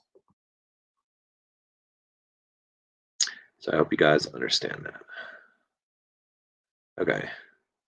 Hey. Oh, wait a minute. What's up, brother? How you doing, man? I'm just getting ready to go to bed here, but good to see you, man. This guy is killing it. Ultimate marketer, ultimate game, and just an all-around good guy. He treats people well. This is what I like about John, is he's got great charisma, and he treats people well. So good guy. So all right, this is true. This is true. So he's implying that black people will get in trouble if they pursue a woman too aggressive. Well, I don't know. Is that true? Like what you're saying, like with the making 3 approaches. Okay, possibly. I could see that. I could see that to some degree. I don't know if that's 100% true. I think it depends, on how you do it. But I could see that. Like, I'm not, the rest of this stuff though is true. So, but just finished the SALT webinars. Cool, awesome.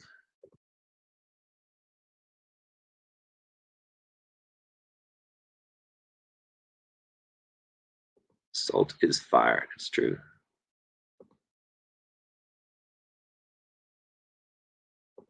Because I've been watching John for 5 years. Well, thank you. I appreciate you, man. I've definitely noticed you.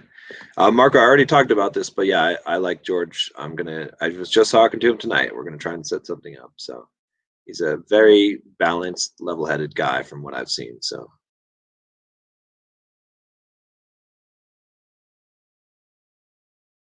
All right. I'm going to answer this last question. And then, as much as I love you guys, I'm going to go to bed and get ready to do my hike. I'm already going to pay for it because I stayed up too late. But so, is it better to stay on your grind and let women come to you instead of pursuing them? So again, this comes down to kind of the cold approach thing, okay? Versus the choosing signals. It's good to stay on your grind, okay? To be on your purpose in life as a man, for sure, right? Shout out to AMS for being on his purpose, all right? But if you do not go out and do cold approach, okay? If you do not go out and actually make shit happen, it's not going to happen, okay? Women are not just going to come and find you and be dropped into your lap. It just doesn't happen. It doesn't matter if you have rockin' bod, you get 6-pack abs, and you make $1 million, and you're on your purpose. you're still going to have to do something to bring women into your life. It's just not going to magically happen for you. Okay. It just doesn't work that way. Or even if it could happen magically, you shouldn't rely on that. Okay. Because I don't like to rely on things that are outside of my control. I like to control things, right? I like to know that I can do a thing and get a result. Okay. So that's why it's important that it's good to be on your grind, and you should stay on your grind. And I've given this advice, but I'll reiterate it one more time for you guys that are young. If you're in your 20s, what you should be doing is focusing on your grind, focusing on building yourself up financially, physically, okay, and learning some game, okay, some cold approach. Don't get into long-term relationships. Try to avoid that as much as possible, okay. Get some experience. Figure out who you are as a man. Ground yourself. Become a man. You're not a man just because you're 20, okay. You have to become a man. Go through that process, through that initiation, through those rites, okay. Do something like Bulldog Mindset, okay, and be around strong men. Build yourself up.